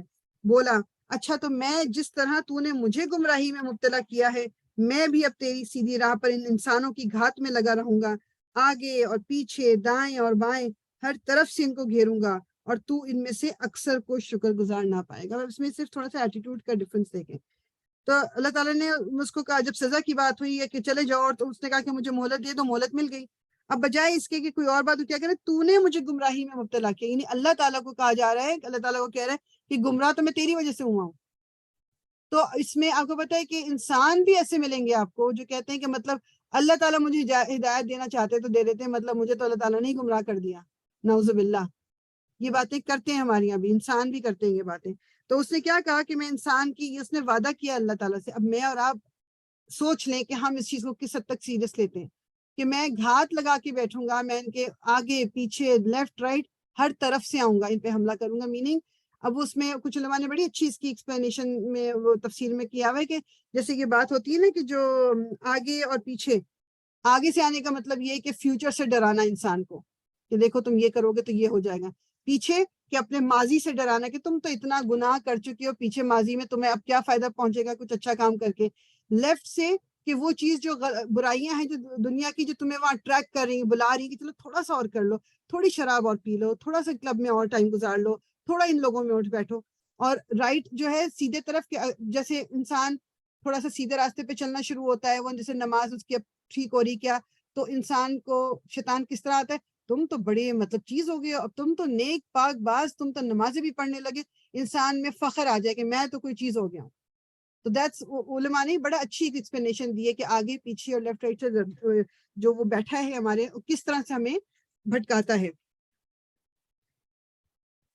فرمایا نکل جا یہاں سے ذلیل اور ٹھکرایا ہوا، یقین رکھ کے ان میں سے جو تیری پیروی کریں گے تو تجھ سمیت ان سب سے جہنم کو بھر دوں گا. اور اے آدم، تو اور تیری بیوی دونوں اس جنت میں رہو جہاں جس چیز کو تمہارا جی چاہے کھاؤ، مگر اس درخت کے پاس نہ پھٹکنا اور نہ، ورنہ ظالموں میں سے ہو جاؤ گے. ٹھیک ہے. وَلَا تَقْرَبَا هَٰذِهِ الشَّجَرَةَ، درخت کے پاس نہ جاؤ. کوئی ڈیٹیل نہیں ہمیں اور بتائی ہوئی، یہ کہ درخت کے پاس نہ جانا، پاس نہ جانا. اگین میں وہی بتا رہی ہوں جو ایک طریقہ ہے اللہ تعالیٰ کا بتانے کا، پاس نہ جانا. یہ نہیں کہا کہ اس درخت میں سے یہ نہ لینا، اس درخت کی پتہ نہ توڑنا، کچھ نہیں کہا. درخت کے قریب مت جاؤ، کیونکہ قریب جا کے کچھ چیز ہو جائے گی جو نہیں ہونی چاہیے. جس طرح میں کہہ رہی ہوں نا کہ برائیوں سے اللہ تعالیٰ سٹیپ 1 سے پہلے روکتے ہیں ہمیں. جب یہ نہیں کہ اب سٹیپ 2 پہ آ گئے ہو تو اچھا، اس وقت نہیں، کیونکہ انسان رک تو اس وقت بھی سکتا ہے مگر وہ اور مشکل ہو جاتا ہے. تو اللہ تعالیٰ کہہ رہے ہیں کہ اس درخت کے پاس نہ پھٹکنا اور ورنہ ظالموں میں سے ہو جاؤ گے. پھر شیطان نے ان کو بہکایا تاکہ ان کی شرم گاہیں جو ایک دوسرے سے چھپائی گئی تھیں ان کے سامنے کھول دیں. اس نے ان سے کہا تمہارے رب نے تمہیں جو اس درخت سے روکا ہے اس کی وجہ اس کے سوا کچھ نہیں ہے کہ کہیں تم فرشتے نہ بن جاؤ یا تمہیں ہمیشگی کی زندگی حاصل نہ ہو جائے. اور اس نے قسم کھا کر ان سے کہا کہ میں تمہارا سچا خیر خواہ ہوں. حضرت آدم اور حوا جنت میں اللہ تعالیٰ نے کیا کیا اچھا. علماء وہی بڑی اچھی بات یہ بتاتے ہیں کہ آپ امیجن کرو کہ جنت کے بارے میں جو ہم اور جگہوں میں پڑھتے ہیں کہ کتنی بڑی ہے، کتنی وسیع ہے، تو وہاں پر ایک درخت تو نہیں ہوگا، وہاں millions and millions and millions کے درخت ہیں. ٹھیک. اب اللہ تعالیٰ نے صرف ایک درخت سے منع کیا ہے. تو جس طرح ہم دنیا میں ہمیں ہر چیز حلال ہے، صرف چند چیزیں جو حرام کی گئی ہیں، اور انسان اٹریکٹ ہو کے انہیں چیزوں کی طرف جاتا ہے. کچھ چیزیں جن سے روکا گیا ہے اسی کی طرف ہم جاتے ہیں. تو یہ جو آدم علیہ السلام اور حوا علیہ السلام، مطلب وہاں صرف ایک درخت کا منع کیا تھا، اور شیطان یہ نہیں تھا کہ ایک دن گیا اس نے کہا کہ اس درخت کے قریب چلے جاؤ اور وہ چلے گئے. وہ کہتے ہیں کہ لمبا عرصہ تھا کہ وہ جاتا گیا آہستہ آہستہ آہستہ، کیونکہ شیطان وسوسے ڈالتا ہے. شیطان ایک دفعہ بات اپنی پوری نہیں کرتا، وہ ڈفرینٹ اینگل سے آ کے آپ کے دماغ اور دل میں باتیں ڈالتا ہے. پھر ایک دن آپ کا وہ ویک مومنٹ آتا ہے جس میں آپ وہ کام کر گزرتے ہو. تو اس نے کہا کہ یہ تمہیں اس وجہ سے منع کیا گیا کہ تمہیں اٹرنل زندگی مل جائے گی اور تم فرشتے بن جاؤ گے، اس لیے تمہیں منع کیا گیا. اس کے علاوہ تو میں تو تمہارا سچا خیر خواہ ہوں. اللہ تعالیٰ پیچھے کیا کہہ رہے ہیں کہ اس نے ان کو بہکایا تاکہ ان کی شرم گاہیں، جو پرائیویٹ پارٹس ہیں جو ایک دوسرے سے چھپائے ہوئے ہیں، وہ اس کے کہنے کی وجہ سے وہ سامنے آ جائیں گے. اور ہوا یہی کہ جب وہ اس درخت کے قریب چلے گئے تھے کہ ہم آگے دیکھیں گے، تو سب سے پہلے چیز کیا ہوئی، وہ درخت کے پاس چلے گئے، ان کے کپڑے اتر گئے تھے، اور پھر وہ پتوں سے اپنے آپ کو چھپانے لگے کہ کسی طرح ہم اپنے آپ کو کور کر لیں، کیونکہ فطرت میں شرم رکھی ہوئی اللہ تعالیٰ نے. اس طرح دھوکے دے کر وہ ان دونوں کو رفتہ رفتہ اپنے ڈھب پر لے آیا. آخر کار جب انہوں نے اس درخت کا مزہ چکھا تو ان کے سطر ایک دوسرے کے سامنے کھل گئے اور وہ اپنے جسموں کو جنت کے پتوں سے ڈھانکنے لگے. تب ان کے رب نے انہیں پکارا، کیا میں نے تمہیں اس درخت سے روکا تھا، نہ روکا تھا، اور نہ کہا تھا کہ شیطان تمہارا کھلا دشمن ہے؟ دونوں بول اٹھے، اے رب ہم نے اپنے اوپر ستم کیا، اب اگر تو نے ہم سے درگزر نہ فرمایا اور رحم نہ کیا تو یقیناً ہم تباہ ہو جائیں گے. یہ وہی دعا ہے، یہ بھی بہت بہت خوبصورت دعا. ربنا ظلمنا انفسنا وان لم تغفر لنا وترحمنا لنکونن من الخاسرین. انشاءاللہ پھر ہم کنٹینیو کرتے ہیں نماز کے بریک کے بعد. 10 منٹس کا بریک. آپ 5:10 پہ دوبارہ آ جائیے گا انشاءاللہ.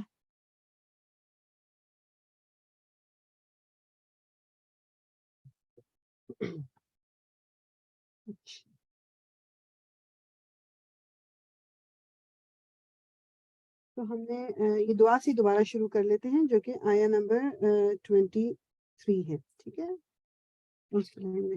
سو دعا کیا ہے؟ ربنا ظلمنا انفسنا وان لم تغفر لنا وترحمنا لنکونن من الخاسرین.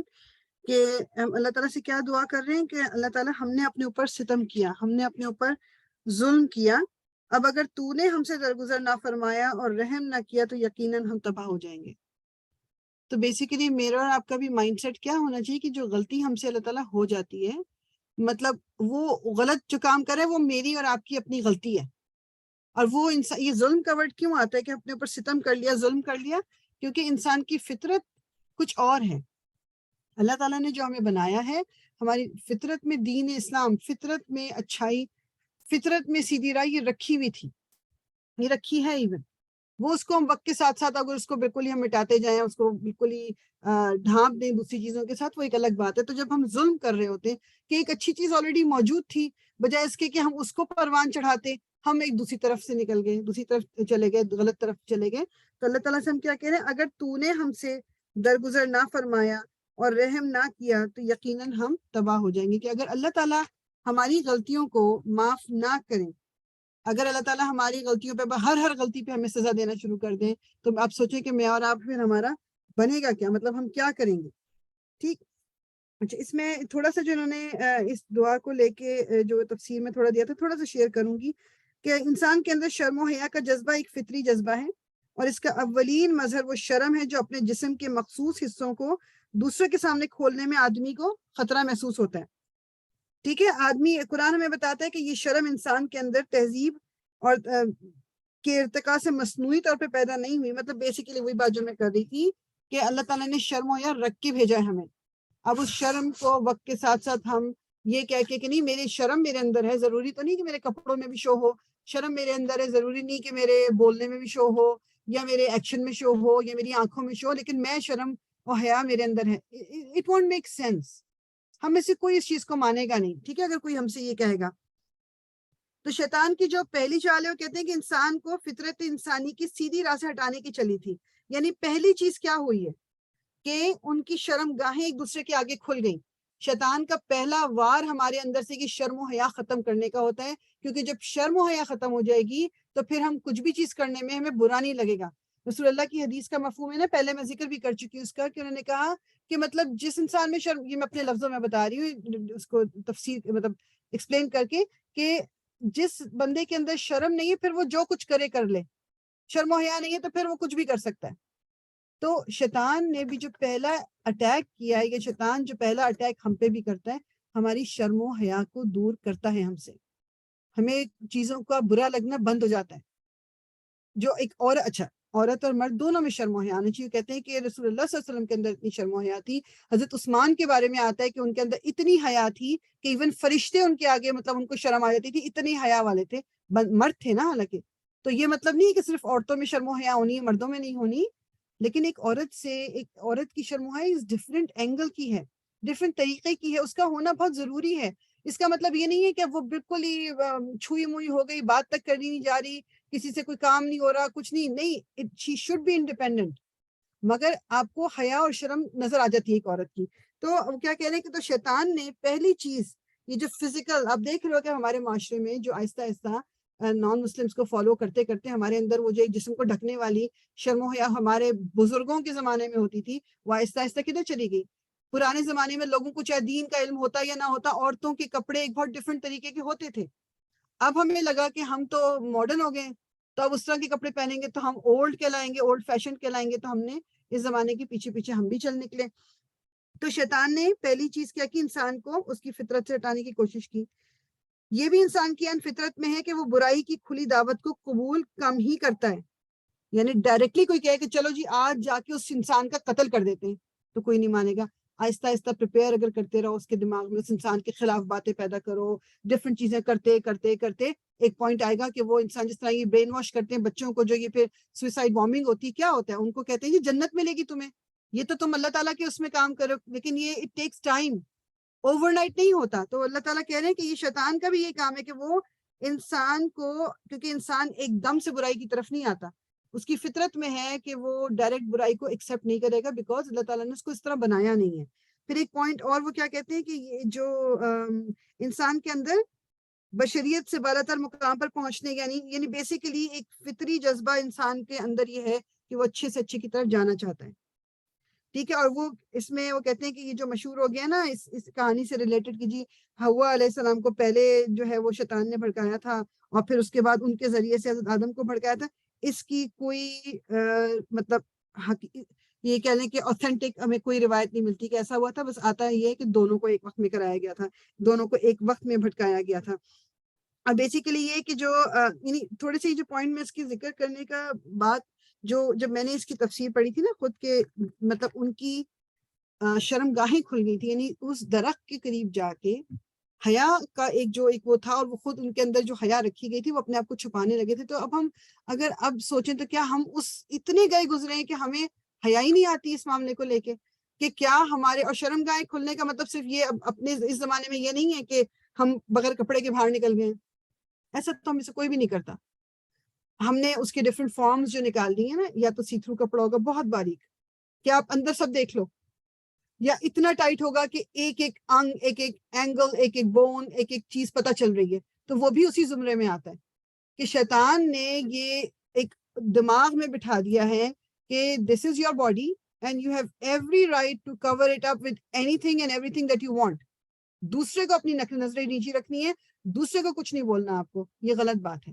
مجھے اپنی پروٹیکشن پہلے کرنی ہے, دوسرا تو جو کر رہا ہے وہ جواب دہ ہے اللہ تعالیٰ کے آگے. ٹھیک ہے, تو یہ چیز کو دماغ میں ضرور رکھنا ہے.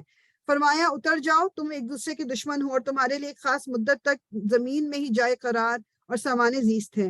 اور فرمایا وہی تم کو جینا اور وہی مرنا ہے, اور اسی میں سے تم کو آخر کار نکالا جائے گا. تو کہتے ہیں کہ حضرت یہ تفسیر میں آتا ہے کہ حضرت آدم کی جو توبہ قبول ہوئی تھی, عرفات کا جو میدان ہے یہ وہاں پر ہوئی تھی. اس لیے جب ہم حج پہ جاتے ہیں تو وہاں پر ہم توبہ اور اللہ تعالیٰ سے اپنی لڑا کے جو معافی مانگتے ہیں, کہتے وہ یہی ہے. مطلب جو وہ کہتے ہیں کہ جو ارلیئر ٹائم کے جو علماء تھے ان کا کہنا یہ تھا کہ جو حضرت آدم کی جو قبول ہوئی تھی معافی, وہ عرفات کا مقام تھا, وہاں پر انہوں نے معافی مانگی تھی اور وہاں پر ان کی معافی جو ہے وہ قبول ہوئی تھی. اور اے اولاد آدم, ہم نے تم پر لباس نازل کیا ہے کہ تمہارے جسم کے قابل شرم حصوں کو ڈھانکے, اور تمہارے لیے جسم کی حفاظت اور زینت کا ذریعہ بھی ہو. اور بہترین لباس تقوی کا لباس ہے. بہترین لباس تقوی کا لباس مینس کہ no matter what the fashion is, آپ اپنی باڈی کو اسی طرح کور کر رہے ہو کہ جس طرح اللہ تعالیٰ چاہتے ہیں کور کرنا. تقوی کیا ہے؟ اللہ تعالیٰ کا احساس کرنا, اللہ تعالیٰ سے ڈرنا. تقوی وہ ہے. تو اللہ تعالیٰ کیا کہہ رہے ہیں؟ تقوی کا لباس از دا بہترین بیسٹ لباس وہ ہے.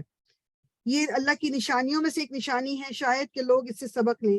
اے بنی آدم, ایسا نہ ہو کہ شیطان تمہیں پھر اسی طرح فتنے میں مبتلا کر دے جس طرح اس نے تمہارے والدین کو جنت سے نکلوایا تھا اور ان کے لباس ان پر سے اتروا دیے تھے تاکہ ان کی شرم گاہیں ایک دوسرے کے سامنے کھل جائیں. وہ اور اس کے ساتھ ہی تمہیں ایسی جگہ سے دیکھتے ہیں جہاں سے تم انہیں نہیں دیکھ سکتے. ان شیاطین کو ہم نے ان لوگوں کا سرپرست بنا دیا ہے جو ایمان نہیں لاتے. یہ لوگ جب کوئی شرمناک کام کرتے ہیں تو کہتے ہیں کہ ہم نے اپنے باپ دادا کو اسی طریقے پر پایا ہے اور اللہ ہی نے ہمیں ایسا کرنے کا حکم دیا ہے. ان سے کہو اللہ بے حیائی کا حکم کبھی نہیں دیا کرتا. کیونکہ ان لوگوں کا جو عربوں کا یہ کام تھا دور جاہلیت میں کہ وہ خانہ کعبہ کا بھی جو طواف کیا کرتے تھے تو وہ برہنہ کرتے تھے, بغیر کپڑوں کے کرتے تھے. اور ان کا کہنا یہ تھا کہ کپڑا جو ہے وہ انسان نے بنایا ہوا ہے, ناپاک چیز ہے, ہم تو مطلب اللہ تعالیٰ کی بنائی ہوئی چیز, مطلب اوپر وہ اچھا وہ لوگ مانتے تھے کہ اوپر ایک ہائر پاور ہے.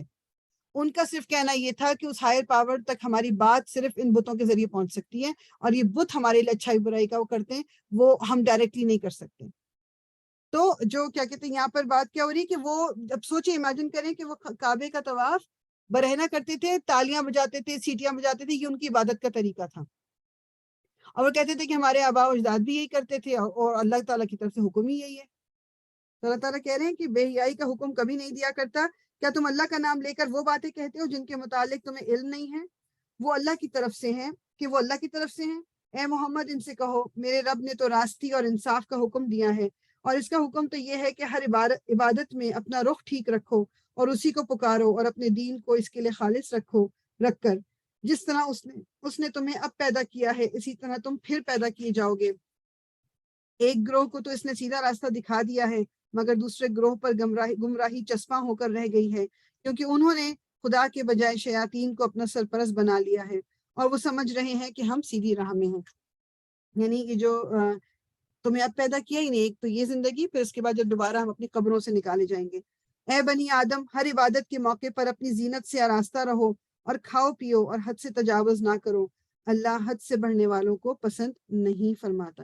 یعنی ہم صاف ستھرے کپڑے پہن کے اللہ تعالیٰ کے سامنے جب کھڑے ہیں، اور یہ افسوس کی بات ہے، میں اپنے آپ کو انکلوڈ کر کے کہہ رہی ہوں کہ ہم باہر نکلیں گے، دعوتوں میں جائیں گے، کسی سے ملنے جائیں گے، جاب پہ جائیں گے، اچھے کپڑے، صاف ستھرے کپڑے، نماز کی باری آتی ہے جو کہ اللہ تعالیٰ کے سامنے کھڑے ہونا ہے تو ہمارے کپڑوں کا حال برا ہوتا ہے، کھانے پکانے کی بدبوئیں اس میں سے آ رہی ہوتی ہیں، کپڑے میلے ہوتے ہیں، جگہ پتہ نہیں کیسی ہوتی ہے، we don't even pay attention کہ ہم اس وقت اپنے کریٹر کے سامنے کھڑے ہونے جا رہے ہیں۔ I am including my self کہ مطلب مجھ سے بھی یہ کام ہوتا ہے کہ مطلب بہت دفعہ ایسا ہوتا ہے کہ کپڑے جو تھے وہ وہی کپڑے تھے، کھانا پکاتے پکاتے جلدی جلدی نماز، کیونکہ ہمیں تو جلدی جلدی پڑھنی ہوتی ہے نا، کیونکہ باقی دنیا کے کام ہمارے رک رہے ہوتے ہیں نماز کی وجہ سے، تو ہم بھاگ بھاگ کے کام کرتے ہیں، پوری دنیا کے سامنے اچھے طریقے سے ملیں گے، میک اپ شیک اپ کیا ہوا ہوگا، کپڑے پہنے ہوئے ہوں گے، اللہ تعالیٰ کے سامنے ہمارے حالات برے ہوں گے۔ اے محمد ان سے کہو کہ کس نے اللہ کی اس زینت کو حرام کر دیا جسے اللہ نے اپنے بندوں کے لیے نکالا تھا، اور کس نے خدا کی بخشی ہوئی پاک چیزیں ممنوع کر دی؟ کہو یہ ساری چیزیں دنیا کی زندگی میں بھی ایمان لانے والوں کے لیے ہیں، اور قیامت کے روز تو خالصتاً انہی کے لیے ہوں گی۔ اس طرح ہم اپنی باتیں صاف صاف بیان کرتے ہیں ان لوگوں کے لیے جو علم رکھتے ہیں۔ بیسیکلی یہ کہ دنیا کی جو ساری جو چیزیں ہیں، مطلب جو دنیا میں آپ دیکھتے ہو جو چیزیں ہمیں پسند ہیں، کہ یہ اللہ تعالیٰ نے بنائی ہمیں دی اس لیے کہ ہم ان کو انجوائے کریں۔ اس کا بالکل یہ مقصد نہیں ہے کہ اچھا جی یہ مطلب اچھے کپڑے پہننا یا مطلب انجوائے کرنا چیزوں کو یا آنا جانا یہ منع ہے، ایسا بالکل نہیں ہے۔ ہمیں صرف اپنی باؤنڈریز کا پتہ ہونا چاہیے، ٹھیک ہے، بس صرف اور صرف ہمیں اپنی باؤنڈریز کا پتہ ہونا چاہیے۔ اور یہاں جو بات ہو رہی ہے نا کہ یہ خدا کی بخشی پاک چیزیں ممنوع کر دی، بیسیکلی وہی ایک ایگزامپل تو وہی جو میں نے آپ کو دی کہ وہ کپڑے پہنتے نہیں تھے، کعبے کا طواف کرتے ہوئے وائے بیکاز وہ کہتے تھے کہ یہ ناپاک ہے۔ اے محمد ان سے کہو کہ میرے رب نے جو چیزیں حرام کی ہیں وہ تو یہ ہیں۔ اب ایک پھر لسٹ مل رہی ہے ہمیں کہ چیزیں جو حرام کی ہیں، ورڈ حرام کا ہے انما حرما، ٹھیک ہے، حرما حرام، بے شرمی کے کام خواہ کھلے ہوں یا چھپے، یہ بھی پیچھے بھی ہم دیکھ کے آگے ہیں نا کہ جو سورہ انعام میں اللہ تعالیٰ نے کہا تھا کہ بے شرمی کے کاموں سے دور رہو، خواہ کھلے ہوں یا چھپے، یعنی کہ whether they are being done in public یا آپ کے بند کمرے میں ہو رہے ہیں، جو بھی ہیں ان سے دور رہو۔ تو بے شرمی کے کام خواہ کھلے ہوں یا چھپے، اور گناہ اور حق کے خلاف زیادتی، اور یہ کہ اللہ کے ساتھ تم کسی کو شریک کرو جس کے لیے اس نے کوئی سند نازل نہیں کی، اور یہ کہ اللہ کے نام پر کوئی ایسی بات کہو جس کے متعلق تمہیں علم نہ ہو کہ وہ حقیقت میں اس نے ہی فرمائی ہے۔ ہر قوم کے لیے مہلت کی ایک مدت مقرر ہے، پھر جب کسی قوم کی مدت آن پوری ہوتی ہے تو ایک گھڑی بھر کی تاخیر اور تقدیم بھی نہیں ہوتی۔ اور یہ بات اللہ نے آغاز تخلیق میں ہی صاف فرما دی تھی کہ اے بنی آدم یاد رکھو اگر تمہارے پاس خود تم ہی میں سے ایسے رسول آئیں جو تمہیں میری آیات سنا رہے ہوں، تو جو کوئی نافرمانی سے بچے گا اور اپنے رویے کی اصلاح کرے گا اس کے لیے کسی خوف اور رنج کا موقع نہیں ہے، اور جو لوگ ہماری آیات کو جھٹلائیں گے اور ان کے مقابلے میں سرکشی برتیں گے وہی اہل دوزخ ہوں گے جہاں وہ ہمیشہ رہیں گے۔ ظاہر ہے کہ اس سے بڑا ظالم اور کون ہوگا جو بالکل جھوٹی باتیں گھڑ کر اللہ کی طرف منسوب کرے یا اللہ کی سچی آیات کو جھٹلائے۔ ایسے لوگ اپنے نوشتہ تقدیر کے مطابق اپنا حصہ پاتے رہیں گے، یہاں تک کہ وہ گھڑی آ جائے گی جب ہمارے بھیجے ہوئے فرشتے ان کی روحیں قبض کرنے کے لیے پہنچیں گے۔ اس وقت وہ ان سے پوچھیں گے کہ بتاؤ اب کہاں ہیں تمہارے وہ معبود جن کو تم خدا کے بجائے پکارتے تھے؟ وہ کہیں گے کہ سب ہم سے گم ہو گئے، اور وہ خود اپنے خلاف گواہی دیں گے کہ ہم واقعی منکر حق تھے۔ اللہ فرمائے گا جاؤ تم بھی اسی جہنم میں چلے جاؤ جس میں تم سے پہلے گزرے ہوئے گروہ جن و انس جا چکے ہیں۔ ہر گروہ جب جہنم میں داخل ہوگا تو اپنے پیش رو گروہ پر لعنت کرتا ہوا داخل ہوگا، یعنی بیسیکلی جو فالوورز ہوں گے وہ لیڈرز کو برا بھلا کہہ رہے ہوں گے، جو لیڈرز ہوں گے وہ فالوورز کو برا بھلا کہہ رہے ہوں گے، حتیٰ کہ جب سب وہاں جمع ہو جائیں گے تو ہر بعد والا گروہ پہلے والے گروہ کے حق میں کہے گا اے رب یہ لوگ تھے جنہوں نے ہم کو گمراہ کیا، لہٰذا انہیں آگ کا دوہرا عذاب دے۔ جواب میں ارشاد ہوگا ہر ایک کے لیے دوہرا عذاب ہے مگر تم جانتے نہیں ہو۔ یہ میں پہلے بھی بات کر چکی ہوں کہ ویری امپورٹنٹ کہ کوئی اگر روایت آپ شروع کر رہے ہو، کوئی ریت ڈال رہے ہو تو میک شور وہ اچھی چیز کی ہے، کیونکہ اس کے گناہ وہ جس طرح صدقہ جاریہ ہمیں خیر ملتی رہتی ہے نا، ایون ہم جب دنیا سے چلے جائیں گے اسی طرح جو برائی ہم پیچھے چھوڑ کے جاتے ہیں وہ جب تک وہ لوگ برائی کرتے رہیں گے، وہ والی جو میں نے شروع کی ہے مجھے بھی اس کا عذاب پڑے گا، میرے اس میں بھی اس کے بیڈ ڈیڈز جمع ہوتی جائیں گی۔ اور پہلا گروہ دوسرے گروہ سے کہے گا کہ اگر ہم قابل الزام تھے تو تم ہی کو ہم پر کون سی فضیلت حاصل تھی، اب اپنی کمائی کے نتیجے میں عذاب کا مزہ چکھو۔ یقین جانو جن لوگوں نے ہماری آیات کو جھٹلایا ہے اور ان کے مقابلے میں سرکشی کی ہے، ان کے لیے آسمان کے دروازے ہرگز نہ کھولے جائیں گے، ان کا جنت میں جانا اتنا ہی ناممکن ہے جتنا سوئی کے ناکے سے اونٹ کا گزرنا، یعنی جو سینے والی سلائی والی سوئی ہوتی ہے نا، اس میں ہول جو اوپر ہوتا ہے، کہ جس دن اونٹ اس ہول میں سے گزر گیا نا اس دن تم جنت میں چلے جاؤ گے۔ یہ کس کے لیے یوز ہوتا ہے؟ یہ محاورہ ہے کہ جو یعنی کوئی انہونی بات، امپاسبل بات کے لیے، کہ جو لوگ اللہ تعالیٰ کا اوپنلی اللہ تعالیٰ کی آیت کو جھٹلاتے ہیں، سرکشی کرتے ہیں، وہ جنت میں نہیں جا سکتے۔ اس میں اتنی سچائی ہے کہ جتنی مطلب یہ اس میں ہے کہ جی کوئی اونٹ جو ہے وہ سوئی کے اس ہول میں سے گزر جائے۔ ان کے لیے تو جہنم کا بچھونا ہوگا اور جہنم ہی کا اوڑھنا، یہ ہے وہ جزا جو ہم ظالموں کو دیا کرتے ہیں، بخلاف اس کے جن لوگوں نے ہماری آیات کو مان لیا ہے اور اچھے کام کیے ہیں۔ اور اس باب میں ہم ہر ایک کو اس کی استطاعت کے مطابق ذمہ دار ٹھہراتے ہیں۔ وہ اہل جنت ہیں جہاں وہ ہمیشہ رہیں گے، ان کے دلوں میں ایک دوسرے کے خلاف جو کچھ کدورت ہوگی اسے ہم نکال دیں گے، ان کے نیچے نہریں بہتی ہوں گی، اور وہ کہیں گے کہ تعریف خدا ہی کے لیے ہے جس نے ہمیں یہ راستہ دکھایا، ہم خود راہ نہ پا سکتے تھے اگر خدا ہماری رہنمائی نہ کرتا۔ ہمارے رب کے بھیجے ہوئے رسول واقعی حق ہی لے کر آئے تھے۔ اس وقت ایک آواز آئے گی، یہ جنت جس کے تم وارث بنائے گئے ہو تمہیں ان اعمال کے بدلے میں ملی ہے جو تم کرتے رہے تھے۔ اللہ تعالیٰ ہمیں ان لوگوں میں شامل کرے۔ اور کہتے ہیں کہ ویسے تو ہمیں یہ بتایا گیا ہے کہ مطلب کوئی بھی شخص اپنے عمل کی بیس پہ جنت نہیں پہنچ جائے گا، کیونکہ ہماری اتنی خرابیاں ہیں ہمارے اندر، لیکن اللہ تعالیٰ جسٹ ٹو میک اس فیل گڈ کہ یہ نتیجہ ہے تمہارے ان اعمال کا، وہ کوششوں کا جو تم دنیا میں کرتے رہے تھے، اس کی وجہ سے تمہیں جنت میں ڈال رہا ہوں، تاکہ ہم ایک انسان کو اچھا لگے گا نا، اچھا میں نے جس طرح ایفرٹ ہم لگاتے ہیں ہمیں اچھا لگتا ہے کہ اس کا رزلٹ اچھا نکلا ہے۔ تو اللہ تعالیٰ بھی جب ہمیں یہ کہیں گے تو ہمیں اس وقت انسانوں کو ایک وہ مطلب اچھا فیل کرانے کے لیے کہ تمہیں ان اعمال کے بدلے ملی ہے جو تم کرتے رہے تھے۔ پھر یہ جنت کے لوگ دوزخ والوں سے پکار کر کہیں گے، ہم نے ان سارے وعدوں کو ٹھیک پا لیا جو ہمارے رب نے ہم سے کیے تھے، کیا تم نے بھی ان وعدوں کو ٹھیک پایا جو تمہارے رب نے کیے تھے؟ یعنی جو جنت والے ہیں وہ دوزخ والوں سے پوچھیں گے، اب یہ سوال کریں گے۔ وہ جواب دیں گے ہاں، تب ایک پکارنے والا ان کے درمیان پکارے گا، خدا کی لعنت ان ظالموں پر جو اللہ کے راستے سے لوگوں کو روکتے اور اسے ٹیڑھا کرنا چاہتے تھے اور آخرت کے منکر تھے۔ ان دونوں گروہوں کے درمیان ایک اوٹ حائل ہوگی، اب یہ وہ ورڈ آ گیا اعراف کا، یعنی ایک اوٹ، ایک دیوار حائل ہوگی جس کی بلندیوں پر کچھ اور لوگ ہوں گے، یہ ہر ایک کو اس کے قیافے سے ہر ایک کو اس کے چہرے سے پہچانیں گے، اور جنت والوں سے پکار کر کہیں گے کہ سلامتی ہو تم پر، یہ لوگ جنت میں داخل تو نہیں ہوئے مگر اس کے امیدوار ہوں گے۔ یہ اعراف والے جو ہیں یہ لوگ جنت میں ابھی داخل تو نہیں ہوئے مگر اس کے یہ امیدوار ہوں گے۔ اور جب ان کی نگاہیں دوزخ والوں کی طرف پھریں گی تو کہیں گے اے رب ہمیں ان ظالم لوگوں میں شامل نہ کیجیے گا۔ پھر یہ اعراف کے لوگ دوزخ کی چند بڑی بڑی شخصیتوں کو ان کی علامتوں سے پہچان کر پکاریں گے کہ دیکھ لیا تم نے، آج نہ تمہارے جتھے تمہارے کسی کام آئے اور نہ وہ ساز و سامان جن کو تم بڑی چیز سمجھتے تھے۔ بیسیکلی یعنی جب وہ چہرے بھی نظر آئیں گے دوزخ میں جو دنیا میں بڑے کامیاب تھے، بڑے سب لوگ ان کو سمجھتے تھے، بڑے ان کے سب فالوورز تھے، اور وہ چہرے بھی ان کو دوزخ میں نظر آئیں گے تو کہیں گے کہ دیکھ لیا، مطلب کہ تم لوگ جو مطلب جن چیزوں کو تم بہت کچھ سمجھتے تھے وہ کچھ بھی کام نہیں آئے۔ اور کیا یہ اہل جنت وہی لوگ نہیں ہیں جن کے متعلق تم قسمیں کھا کھا کر کہتے تھے کہ ان کو تو خدا اپنی رحمت میں سے کچھ بھی نہ دے گا؟ آج انہی سے کہا گیا کہ داخل ہو جاؤ جنت میں، تمہارے لیے نہ خوف ہے اور نہ رنج۔ اللہ تعالیٰ ہمیں ان لوگوں میں شامل کرے۔ اور دوزخ کے لوگ جنت والوں کو پکاریں گے کہ کچھ تھوڑا سا پانی ہم پر ڈال دو، یا جو رزق اللہ نے تمہیں دیا ہے اسی میں سے کچھ پھینک دو۔ وہ جواب دیں گے اللہ نے یہ دونوں چیزیں ان منکرین حق پر حرام کر دی ہیں جنہوں نے اپنے دین کو کھیل اور تفریح بنا لیا تھا اور جنہیں دنیا کی زندگی نے فریب میں مبتلا کر رکھا تھا۔ اللہ فرماتا ہے کہ آج ہم بھی انہیں اسی طرح بھلا دیں گے جس طرح وہ اس دن کی ملاقات کو بھولے رہے تھے اور ہماری آیتوں کا انکار کرتے تھے۔ کہ اللہ تعالیٰ اس دن بھول جائیں گے ان لوگوں کو جنہوں نے اس دنیا میں اللہ تعالیٰ کو بھلا دیا۔ اب آیا نمبر 52۔ ہم ان لوگوں کے پاس ایک ایسی کتاب لے آئے ہیں جس کو ہم نے علم کی بنا پر مفصل بنایا ہے اور جو ایمان لانے والوں کے لیے ہدایت اور رحمت ہے۔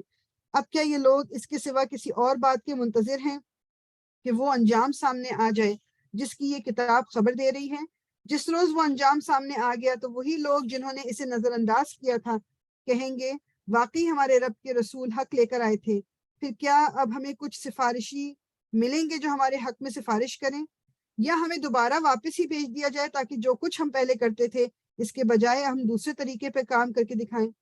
انہوں نے اپنے آپ کو خسارے میں ڈال دیا اور وہ سارے جھوٹ جو انہوں نے بنا رکھے تھے آج ان سے گم ہو گئے۔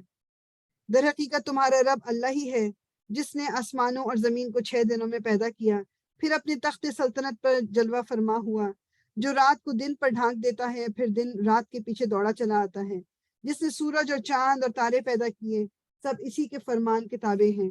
خبردار رہو، اسی کی خلق ہے اور اسی کا امر ہے، یعنی امر مینس اسی کا حکم ہے، یعنی بیسیکلی اللہ تعالیٰ جو کچھ ہوتا ہے اس دنیا میں وہ اللہ تعالیٰ کی مرضی سے ہی ہوتا ہے۔ بڑا بابرکت ہے اللہ، سارے جہانوں کا مالک، پروردگار، اپنے رب کو پکارو گڑ گڑاتے ہوئے اور چپکے، یقیناً وہ حد سے گزرنے والوں کو پسند نہیں کرتا۔ مطلب اس میں جو حد ایک دفعہ آ جاتی ہے نا، جیسے بعض دفعہ آپ دیکھو گے مسجدوں میں بھی یا محفل میں بھی کوئی دعا مانگ رہے کر رہے تو رو کے زور سے چیخ کے، تو یہ اکیلے میں کرنے والی چیزیں، دعا مانگ سکتے ہیں بالکل مانگ، لیکن اپنے ایموشنز پہ کوشش کرنی چاہیے کہ کنٹرول کر لیں۔ اللہ تعالیٰ حد سے گزرنے والوں کو پسند نہیں کرتا۔ زمین میں فساد برپا نہ کرو جبکہ اس کی اصلاح ہو چکی ہے، اور خدا ہی کو پکارو خوف کے ساتھ اور طمع کے ساتھ، طمع مینس امید کے ساتھ، یقیناً اللہ کی رحمت نیک کردار لوگوں سے قریب ہے۔ اور وہ اللہ ہی ہے جو ہواؤں کو اپنی رحمت کے آگے آگے خوشخبری لیے ہوئے بھیجتا ہے، پھر جب وہ پانی سے لدے ہوئے بادل اٹھا لیتی ہیں تو انہیں کسی مردہ سرزمین کی طرف حرکت دے دیتا ہے، اور وہاں می برسا کر اس مری ہوئی زمین سے طرح طرح کے پھل نکال لاتا ہے۔ دیکھو اس طرح ہم مردوں کو حالت موت سے نکالتے ہیں، شاید کہ تم اس مشاہدے سے سبق لو۔ ہم دیکھیں گے نا جب سپرنگ آئے گی اور جب یہ اب دوبارہ سے زمین جو ہے اور درخت جو ہے وہ ہرے بھرے ہونا شروع ہو جائیں گے، اسی طرح انسانوں کو بھی اللہ تعالیٰ قبر سے نکالے گا جب مر جائیں گے، کیونکہ اس وقت کے لوگ جو دور جاہلیت میں جو مشرکین تھے ان کا یہی کہنا تھا نا کہ جب ہم مر جائیں گے تو ہم دوبارہ زندہ کیسے کیے جائیں گے۔ تو اللہ تعالیٰ مجھے اور آپ کو یہ اگزامپل تو ہر سال دکھاتا ہے، ہر کچھ مہینوں میں دکھاتا ہے کہ پتے جھڑ بھی رہے ہیں، پتے دوبارہ نئے آ بھی رہے ہیں، پھل ختم ہو جاتے ہیں پھر پھل نکل آتے ہیں۔ یہ تمام چیزیں انسانوں کے لیے بھی اسی طرح ہوگا۔ دیکھو اس طرح مردوں کو حالت موت سے نکالتے ہیں، شاید کہ تم اس مشاہدے سے سبق لو۔ جو زمین اچھی ہوتی ہے وہ اپنے رب کے حکم سے خوب پھل پھول لاتی ہے، اور جو زمین خراب ہوتی ہے اس سے ناقص پیداوار کے سوا کچھ نہیں نکلتا۔ اس طرح ہم نشانیوں کو بار بار پیش کرتے ہیں ان لوگوں کے لیے جو شکر گزار ہونے والے ہیں۔ ہم نے نوح کو اس قوم کی طرف بھیجا، اس نے کہا اے برادران قوم، اللہ کی بندگی کرو، اس کے سوا تمہارا کوئی خدا نہیں ہے، میں تمہارے حق میں ایک ہولناک دن کے عذاب سے ڈرتا ہوں۔ اس کی قوم کے سرداروں نے جواب دیا، ہم کو تو یہ نظر آتا ہے کہ تم سری گمراہی میں مبتلا ہو۔ نوح نے کہا اے برادران قوم، میں کسی گمراہی میں نہیں پڑا ہوں، بلکہ میں رب العالمین کا رسول ہوں، تمہیں اپنے رب کے پیغامات پہنچاتا ہوں، تمہارا خیر خواہ ہوں، اور مجھے اللہ کی طرف سے وہ کچھ معلوم ہے جو تمہیں معلوم نہیں ہے۔ کیا تمہیں اس بات پر تعجب ہوا کہ تمہارے پاس خود تمہاری اپنی قوم کے ایک آدمی کے ذریعے سے تمہارے رب کی یاد دہانی آئی تاکہ تمہیں خبردار کرے اور تم غلط روی سے بچ جاؤ اور تم پر رحم کیا جائے؟ مگر انہوں نے اس کو جھٹلا دیا۔ آخرکار ہم نے اسے اور اس کے ساتھیوں کو ایک کشتی میں نجات دی اور ان لوگوں کو ڈبو دیا جنہوں نے ہماری آیات کو جھٹلا دیا تھا، یقیناً وہ اندھے لوگ تھے۔ اور عاد کی طرف اب اللہ تعالیٰ نے کچھ قوموں کا ذکر کریں گے۔ پہلے نوح علیہ السلام کی قوم کا ذکر آیا ہے، اور ان کا بھی یہی تھا کہ بہت ہی، یعنی انہوں نے، نوح علیہ السلام نے 1000 سال تبلیغ کی تھی، اور وہ کہتے ہیں مٹھی بھر لوگ جو ہیں وہ ایمان لائے تھے، ایون ان کی اپنی بیوی ایمان نہیں لائی، ان کا ایک بیٹا ایمان نہیں لایا۔ مطلب یہ چیز جو ہے نا، یہ مطلب دماغ میں کبھی کبھی نا، جیسے مجھے میرے ساتھ بھی ہوتا ہے، آپ کے ساتھ بھی، مطلب ہمارا کام میسج پہنچانا ہے، آگے لوگ مانے نہ مانے، کیونکہ آپ سوچو کہ نبی جو ہے، جو رسول ہے، پیغمبر، ان سے زیادہ بہتر طریقہ کس کے پاس ہوگا، یا رسول اللہ صلی اللہ علیہ وسلم سے بہتر کس کے پاس طریقہ تھا ٹیچ کرنے کا دین کو؟ تو کیا سارے لوگ مسلمان ہو گئے تھے؟ تو اس لیے میرا اور آپ کا کام کیا ہے؟ دین کا میسج آگے پہنچانا. لوگ اس کو مانتے ہیں نہیں مانتے، یہ لوگوں کا اپنا معاملہ ہے. اوکے. اور عاد کی طرف ہم نے ان کے بھائی ہود کو بھیجا. عاد بھی ایک قوم تھی، ان کی طرف ہود علیہ السلام کو بھیجا تھا. اس نے کہا اے برادران قوم، اللہ کی بندگی کرو اور اس کے سوا تمہارا کوئی خدا نہیں ہے، پھر کیا تم غلط روی سے پرہیز نہ کرو گے؟ اس کی قوم کے سرداروں نے جو اس کے بات ماننے سے انکار کر رہے تھے، جواب میں کہا ہم تو تمہیں بے عقلی میں مبتلا سمجھتے ہیں اور ہمیں گمان ہے کہ تم جھوٹے ہو. اس نے کہا اے برادران قوم، میں بے عقلی میں مبتلا نہیں ہوں، بلکہ میں رب العالمین کا رسول ہوں. تم کو اپنے رب کے پیغامات پہنچاتا ہوں اور تمہارا ایسا خیر خواہ ہوں جس پر بھروسہ کیا جا سکتا ہے. کیا تمہیں اس بات پر تعجب ہوا کہ تمہارے پاس خود تمہاری اپنی قوم کے ایک آدمی کے ذریعے سے تمہارے رب کی یاد دہانی آئی تاکہ وہ تمہیں خبردار کرے؟ بھول نہ جاؤ کہ تمہارے رب نے نوح کی قوم کے بعد تم کو اس کا جانشین بنایا اور تمہیں خوب تنو مند کیا. بس اللہ کی قدرت کی کرشموں کو یاد رکھو، امید ہے کہ فلاح پاؤ گے. انہوں نے جواب دیا کیا تو ہمارے پاس اس لیے آیا ہے کہ ہم اکیلے اللہ ہی کی عبادت کریں اور انہیں چھوڑ دیں جن کی عبادت ہمارے باپ دادا کرتے آئے ہیں؟ اچھا تو لے آ وہ عذاب جس کی تو ہمیں دھمکی دیتا ہے اگر تو سچا ہے. اس نے کہا تمہارے رب کی پھٹکار تم پر پڑ گئی اور اس کا غضب ٹوٹ پڑا. کیا تم مجھ سے ان ناموں پر جھگڑتے ہو جو تم نے اور تمہارے باپ دادا نے رکھ لیے؟ مطلب یہ جو تم لوگ کرتے تھے اور جو نام تم نے اپنے بتوں کو دیے ہوئے تھے، یا جو تم نے اپنے جن کو تم پوچھتے تھے، تو ان بات پہ تم بحث کر رہے ہو جن کے لیے اللہ نے کوئی سند نازل نہیں کی ہے. اچھا تو تم بھی انتظار کرو اور میں بھی تمہارے ساتھ انتظار کرتا ہوں. آخرکار ہم نے اپنی مہربانی سے ہود اور اس کے ساتھیوں کو بچا لیا اور ان لوگوں کی جڑ کاٹ دی جو ہماری آیات کو جھٹلا چکے تھے اور ایمان لانے والے نہیں تھے. مطلب بیسیکلی یہاں پر بھی وہ یہی ہے کہ جو عذاب ان لوگوں پہ بھیج دیا گیا تھا جو مسلمان نہیں ہوئے تھے. ٹھیک ہے. اور سمود کی طرف ہم نے ان کے بھائی صالح کو بھیجا. اس نے کہا اے برادران قوم، اللہ کی بندگی کرو، اس کے سوا تمہارا کوئی خدا نہیں ہے. تمہارے پاس تمہارے رب کی کھلی دلیل آ گئی ہے. یہ اللہ کی اونٹنی تمہارے لیے ایک نشانی کے طور پر ہے، لہٰذا اسے چھوڑ دو کہ خدا کی زمین میں چرتی پھرے. بیسیکلی کوئکلی بتا دوں کہ اونٹنی کا یہ مطلب واقعہ کیا تھا کہ جو یہ سمود کے جو لوگ تھے، جو حضرت صالح والے، ان کا یہ تھا کہ ہمیں کوئی معجزہ دکھاؤ. تو ایسا کرو کہ جو سامنے پہاڑی ہے اس میں سے ایک پریگننٹ اونٹنی نکل کے آ جائے. مطلب آپ معجزہ بھی سنیں نا، مطلب معجزہ آ جائے.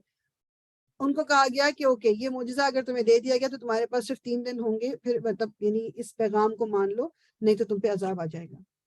انہوں نے کیا کیا، وہ اونٹنی جب آ گئی تو ان کو کہا گیا کہ اب ایک دن یہ اونٹنی پانی پیا کرے گی اس میں سے، پانی کی جو جگہ تھی ان کی، اور پھر باقی دن جو ہے اس میں سے تم جو نیکسٹ ڈے تم اور تمہارے جانور. تو ان لوگوں سے یہ کچھ دن تو انہوں نے ایک آدھ دن برداشت کیا. انہوں نے کہا کہ نہیں، یہ تو بڑا مشکل ہو گیا. اور کچھ لوگوں نے پلان بنا کے اس اونٹنی کی ٹانگیں کاٹ دی اور وہ اونٹنی وہاں سے بھاگتی ہوئی چیختی ہوئی چلی گئی، اور اس کے بعد ان لوگوں کے اوپر عذاب آ گیا تھا. اس کو کسی برے ارادے سے ہاتھ نہ لگانا ورنہ ایک دردناک عذاب تمہیں آ لے گا. یاد کرو وہ وقت جب اللہ نے قوم عاد کے بعد تمہیں اس کا جانشین بنایا اور تم کو زمین میں یہ منزلت بخشی کہ آج تم اس کے ہموار میدانوں میں عالی شان محل بناتے اور اس کے پہاڑوں کو مکانات کی شکل میں تراشتے ہو. بس اس کی قدرت کی کرشموں سے غافل نہ ہو جاؤ اور زمین میں فساد نہ برپا کرو. اس کی قوم کے سرداروں نے جو بڑے بنے ہوئے تھے کمزور طبقے کے ان لوگوں سے جو ایمان لے آئے تھے کہا کیا تم واقعی یہ جانتے ہو کہ صالح اپنے رب کا پیغمبر ہے؟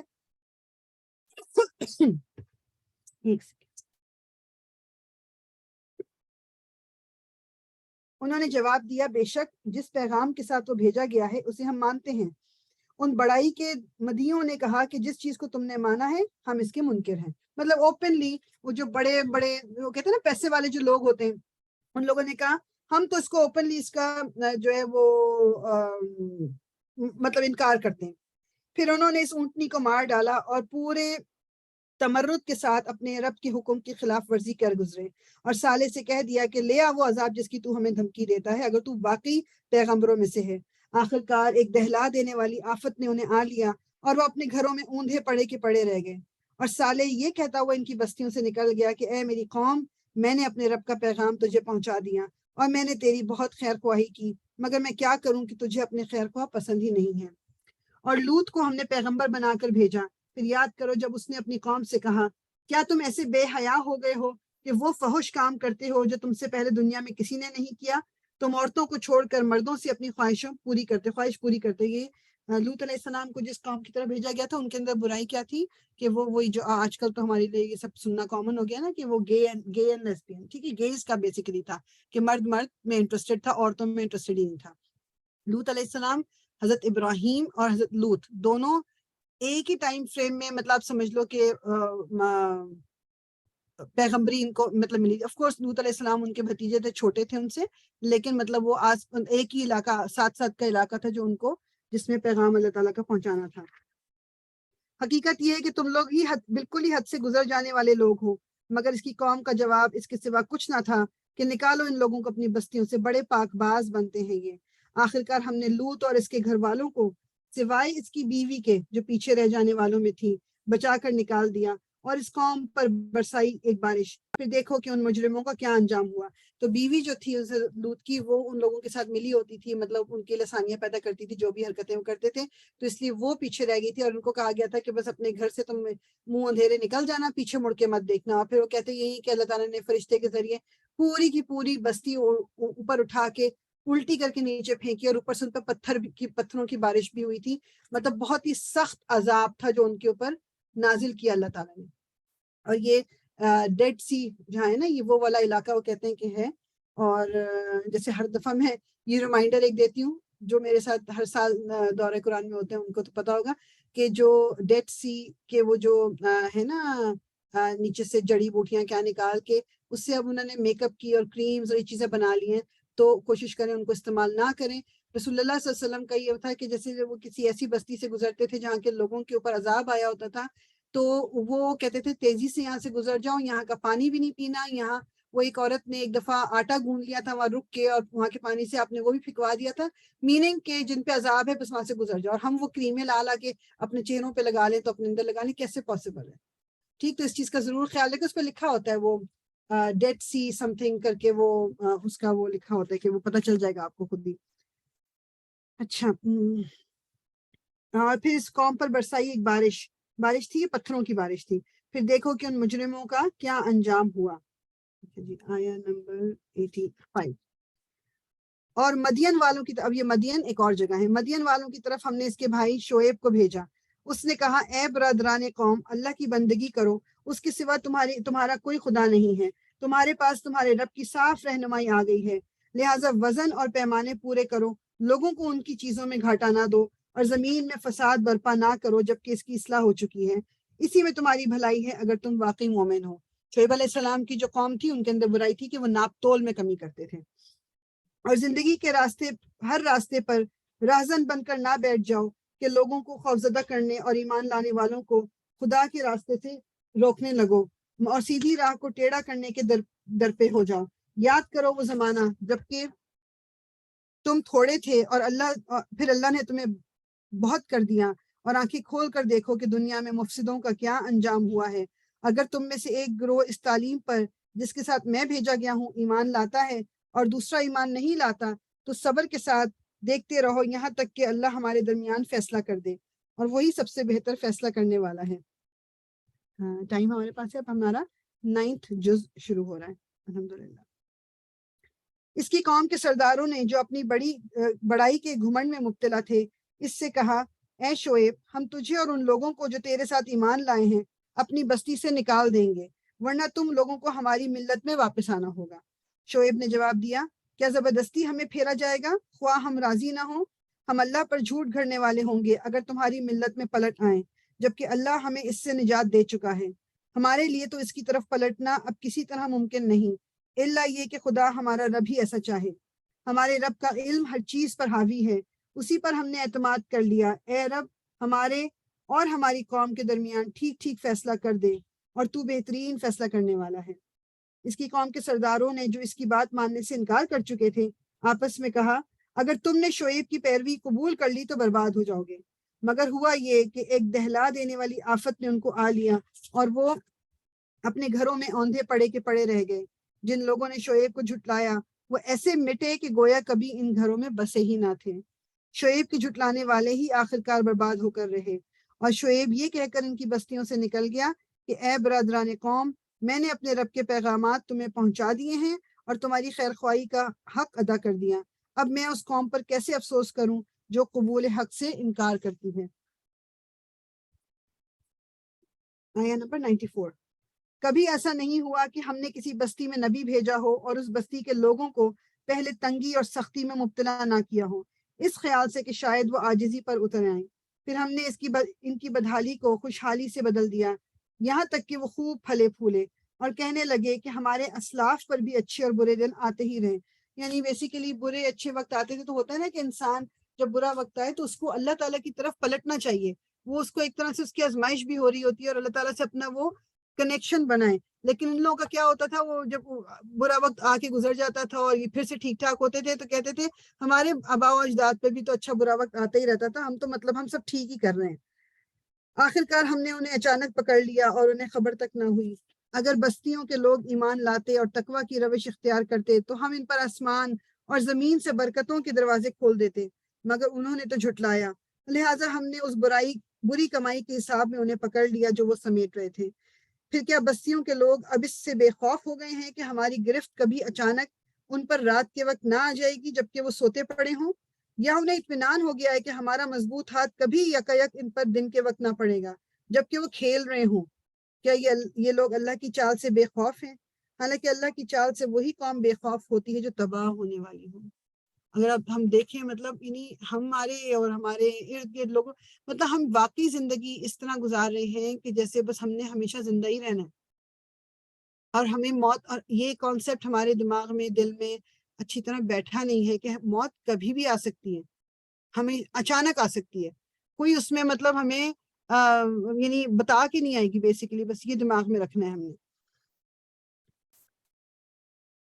اور کیا ان لوگوں کو جو سابق اہل زمین کے بعد زمین کے وارث ہوتے ہیں اس امر واقعی نے کچھ سبق نہیں دیا کہ اگر ہم چاہیں تو ان کے قصوروں پر انہیں پکڑ سکتے ہیں، مگر وہ سبق آموز حقائق سے تغافل برتتے ہیں اور ہم ان کے دلوں پر مہر لگا دیتے ہیں، پھر وہ کچھ نہیں سنتے۔ یہ قومیں جن کے قصے ہم تمہیں سنا رہے ہیں، تمہارے سامنے مثالیں موجود ہیں، ان کے رسول ان کے پاس کھلی کھلی نشانیاں لے کر آئے، مگر جس چیز کو وہ ایک دفعہ جھٹلا چکے تھے پھر اسے وہ ماننے والے نہ تھے۔ دیکھو اس طرح ہم منکرین حق کے دلوں پر مہر لگا دیتے ہیں۔ ہم نے ان میں سے اکثر میں کوئی پاس سے عہد نہ پایا بلکہ اکثر کو فاسق ہی پایا۔ پھر ان قوموں کے بعد جن کا اوپر ذکر کیا گیا ہے، ہم نے موسیٰ کو اپنی نشانیوں کے ساتھ فرعون اور اس کی قوم کے سرداروں کے پاس بھیجا، مگر انہوں نے بھی ہماری نشانیوں کے ساتھ ظلم کیا۔ بس دیکھو کہ ان مفسدوں کا کیا انجام ہوا۔ موسیٰ نے کہا اے فرعون، میں کائنات کے مالک کی طرف بھیجا ہوا آیا ہوں، میرا منصب یہی ہے کہ اللہ کا نام لے کر کوئی بات حق کے سوا نہ کہوں۔ میں تم لوگوں کے پاس تمہارے رب کی طرف سے صریح دلیل ماموریت لے کر آیا ہوں، لہٰذا تو بنی اسرائیل کو میرے ساتھ بھیج دے۔ فرعون نے کہا اگر تو کوئی نشانی لایا ہے اور اپنے وعدے میں سچا ہے تو اسے پیش کر۔ موسیٰ نے اپنا عصا کیا جو ان کی چھڑی تھی، اپنا عصا پھینکا اور یک وہ ایک جیتا جاگتا اژدہا تھا۔ اس نے اپنی جیب سے ہاتھ نکالا اور سب دیکھنے والوں کے سامنے وہ چمک رہا تھا۔ اس روز فرعون کی قوم کے سرداروں نے آپس میں کہا یقیناً یہ شخص بڑا ماہر جادوگر ہے، تمہیں تمہاری زمین سے بے دخل کرنا چاہتا ہے، اب کہو کیا کہتے ہو۔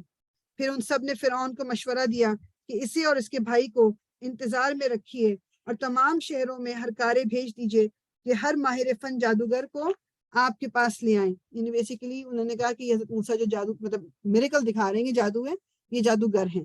تو پھر پورے جو منادی کرا دی گئی پورے ہر شہر میں کہ جو بھی جادوگر ہیں، جو بھی لوگ ہیں وہ آ جائیں تاکہ مقابلہ کروانا ہے۔ انہوں نے کہا اگر ہم غالب رہے تو ہمیں اس کا صلہ تو ملے گا نا ضرور۔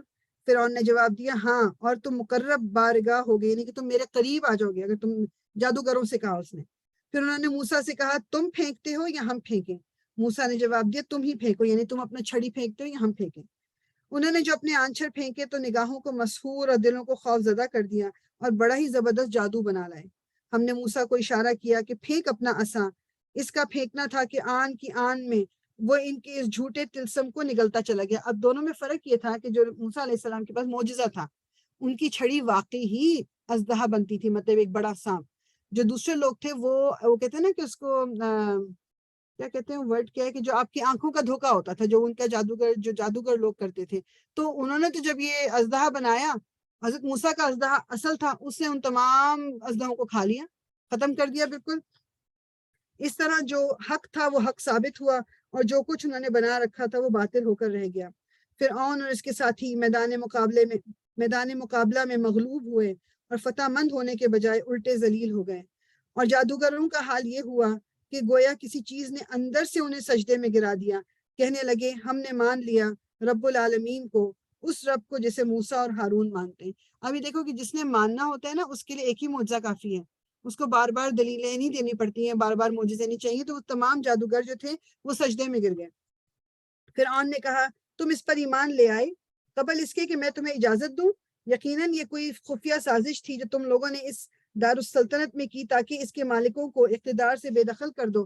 یعنی کہنے لگا کہ تم موسیٰ سے ملے ہوئے ہو. اچھا تو اس کا نتیجہ اب تمہیں معلوم ہو جاتا ہے. میں تمہارے ہاتھ پاؤں مخالف سمتوں سے کٹوا دوں گا اور اس کے بعد تم سب کو سولی پر چڑھاؤں گا. انہوں نے جواب دیا بہرحال ہمیں پلٹنا اپنے رب ہی کی طرف ہے. تو جس بات پر ہم سے انتقام لینا چاہتا ہے وہ اس کے سوا کچھ نہیں کہ ہمارے رب کی نشانیاں جب ہمارے سامنے آ گئی تو ہم نے انہیں مان لیا. اے رب ہم پر صبر کا فیضان کر اور ہمیں دنیا سے اٹھا تو اس حال میں کہ ہم تیرے فرمانبردار ہوں. یہ دعا بھی یاد کر لیں. یہ جو آیا نمبر بنتی ہے 126، ربنا افرغ علینا صبرا وتوفنا مسلمین. کہ اللہ تعالیٰ تو انڈیل دے صبر ہم پر، بیسیکلی کہ تو انڈیل دے صبر ہم پر، اور ہمیں جب اس دنیا سے اٹھا تو ہم مطلب تیرے فرما بردار ہی اٹھے. آمین یا رب العالمین. فرعون سے اس کی قوم کے سرداروں نے کہا کیا تو موسیٰ اور اس کی قوم کو یوں ہی چھوڑ دے گا کہ ملک میں فساد پھیلائیں اور وہ تیری اور تیرے معبودوں کی بندگی چھوڑ بیٹھے؟ فرعون نے جواب دیا میں ان کے بیٹوں کو قتل کراؤں گا اور ان کی عورتوں کو جیتا چھوڑ دوں گا. ہمارے اقتدار کی گرفت ان پر مضبوط ہے. موسیٰ نے اپنی قوم سے کہا اللہ سے مدد مانگو اور صبر کرو. زمین اللہ کی ہے، اپنے بندوں میں سے جس کو چاہتا ہے اس کا وارث بناتا ہے، اور آخری کامیابی انہی کے لیے ہے جو اس سے ڈرتے ہوئے کام کریں. اس کی قوم کے لوگوں نے کہا تیرے آنے سے پہلے بھی ہم ستائے جاتے تھے اور اب تیرے آنے پر بھی ستائے جا رہے ہیں. اس نے جواب دیا قریب ہے وہ وقت کہ تمہارا رب تمہارے دشمن کو ہلاک کر دیں اور تم کو زمین میں خلیفہ بنائے، پھر دیکھیں کہ تم کیسے عمل کرتے ہو. ہم نے فرعون کے لوگوں کو کئی سال تک قحط اور پیداوار کی کمی میں مبتلا رکھا کہ شاید ان کو ہوش آئے، مگر ان کا حال یہ تھا کہ جب اچھا زمانہ آتا تو کہتے کہ ہم اسی کے مستحق ہیں، اور جب برا زمانہ آتا تو موسیٰ اور اس کے ساتھیوں کو اپنے لیے فعال بد ٹھہراتے. مطلب کہ جب ٹائم اچھا گزر رہا ہے تو سب کچھ اچھا ہاں وی ڈیزرو اٹ، اور جب برا زمانہ آ گیا، برا حال ہو رہا ہے، قحط آ گیا، تو کہتے تھے یہ موسیٰ اور اس کے ساتھیوں کی وجہ سے ہو رہا ہے. حالانکہ در حقیقت ان کی فعال بد تو اللہ کے پاس تھی، مگر ان میں سے اکثر بے علم تھے. انہوں نے موسیٰ سے کہا کہ تو ہمیں مسحور کرنے کے لیے خواہ کوئی نشانی لے آئے، ہم تو تیری بات ماننے والے نہیں ہیں. آخرکار ہم نے ان پر طوفان بھیجا، ٹڈی دل چھوڑے اور سرسریاں پھیلائی. ان پہ کوئی 9 طرح کے وہ کہتے ہیں کہ عذاب آئے تھے، ڈفرینٹ، اور ہر دفعہ یہ معافی مانگتے تھے، اللہ تعالیٰ وہ عذاب ہٹا لیتے تھے. یہ جو فرعون کے لوگ تھے، جو بنی اسرائیل، اور پھر اس کے بعد دوبارہ وہ وہی حرکتیں کرتے تھے، پھر ان کے اوپر پنشمنٹ آتی تھی، پھر وہ معافی مانگ لیتے تھے. ہم نے ان پر طوفان بھیجا، ٹڈی دل چھوڑے، سرسریاں پھیلائی، مینڈک نکالے اور خون برسایا. یہ سب نشانیاں الگ الگ کر کے دکھائیں، مگر وہ سرکشی کیے چلے گئے، اور وہ بڑے ہی مجرم لوگ تھے. جب کبھی ان پر بلا نازل ہو جاتی تو کہتے اے موسیٰ تجھے اپنے رب کی طرف سے جو منصب حاصل ہے اس کی بنا پر ہمارے حق میں دعا کر، اگر اب کے تو ہم پر سے یہ بلا ٹلوا دے تو ہم تیری بات مان لیں گے اور بنی اسرائیل کو تیرے ساتھ بھیج دیں گے. یعنی ابھی یہ بنی اسرائیل بھی ادھر ہی رہ رہے ہیں، موسیٰ علیہ السلام بھی ادھر ہی ہیں، فرعون مطلب مصر میں ہی ہیں یہ لوگ ابھی. مگر جب ہم نے ان پر سے اپنا عذاب ایک وقت مقرر تک کے لیے جس کو وہ بہرحال پہنچنے والے تھے ہٹا لیتے تو وہ یکلخت اپنے عہد سے پھر جاتے. تب ہم نے ان سے انتقام لیا اور انہیں سمندر میں غرق کر دیا، کیونکہ انہوں نے ہماری نشانیوں کو جھٹلایا تھا اور ان سے بے پرواہ ہو گئے تھے. اور ان کی جگہ ہم نے ان لوگوں کو دی جو کمزور بنا کر رکھے گئے تھے اس سرزمین کے، ان لوگوں کو جو کمزور بنا کر رکھے گئے تھے اس سرزمین کے مشرق و مغرب کا وارث بنا دیا، جسے ہم نے برکتوں سے مالا مال کیا ہے. یہ کہتے ہیں کہ یہ فلسطین کی جو جگہ ہے نا، مطلب فلسطین شام والا جو یہ علاقہ ہے، اس کی بات ہو رہی ہے. اس طرح بنی اسرائیل کے حق میں تیرے رب کا وعدہ خیر پورا ہوا، کیونکہ انہوں نے صبر سے کام لیا تھا، اور فرعون اور اس کی قوم کا وہ سب کچھ برباد کر دیا گیا جو وہ بناتے اور چڑھاتے تھے. بنی اسرائیل کو ہم نے سمندر سے گزار دیا، پھر وہ چلے اور راستے میں ایک ایسی قوم پر ان کا گزر ہوا جو اپنے چند بتوں کی گرویدہ بنی ہوئی تھی. کہنے لگے، اے موسیٰ، ہمارے لیے بھی کوئی ایسا معبود بنا دے جیسے ان لوگوں کے معبود ہیں. یہ ہے انسان. ابھی فرعون کے چنگل سے سمندر کو 2 حصوں میں کر کے اللہ تعالیٰ نے معجزہ دکھا کے ابھی ان کو سیف جگہ پہ پہنچایا ہے، اور وہاں پر ان کو کچھ لوگ نظر آئے جو بتوں کو پوج رہے تھے، تو انہوں نے کہا کہ ہمیں بھی کوئی بت بنا دو. موسیٰ نے کہا، تم لوگ بڑی نادانی کی باتیں کرتے ہو. یہ لوگ جس طریقے کی پیروی کر رہے ہیں وہ تو برباد ہونے والا ہے، اور جو عمل وہ کر رہے ہیں وہ سراسر باطل ہے. پھر موسیٰ نے کہا، کیا میں اللہ کے سوا کوئی اور معبود تمہارے لیے تلاش کروں؟ حالانکہ وہ اللہ ہی ہے جس نے تمہیں دنیا بھر کی قوموں پر فضیلت بخشی ہے. اور اللہ فرماتا ہے، وہ وقت یاد کرو جب ہم نے فرعون والوں سے تمہیں نجات دی، جن کا حال یہ تھا کہ تمہیں سخت عذاب میں مبتلا رکھتے تھے، تمہارے بیٹوں کو قتل کرتے اور تمہاری عورتوں کو زندہ رہنے دیتے تھے، اور اس میں تمہارے رب کی طرف سے تمہاری بڑی آزمائش تھی. ہم نے موسیٰ کو 30 شب و روز کے لیے کوہ سینا پر طلب کیا، اور بعد میں 10 دن کا اور اضافہ کر دیا.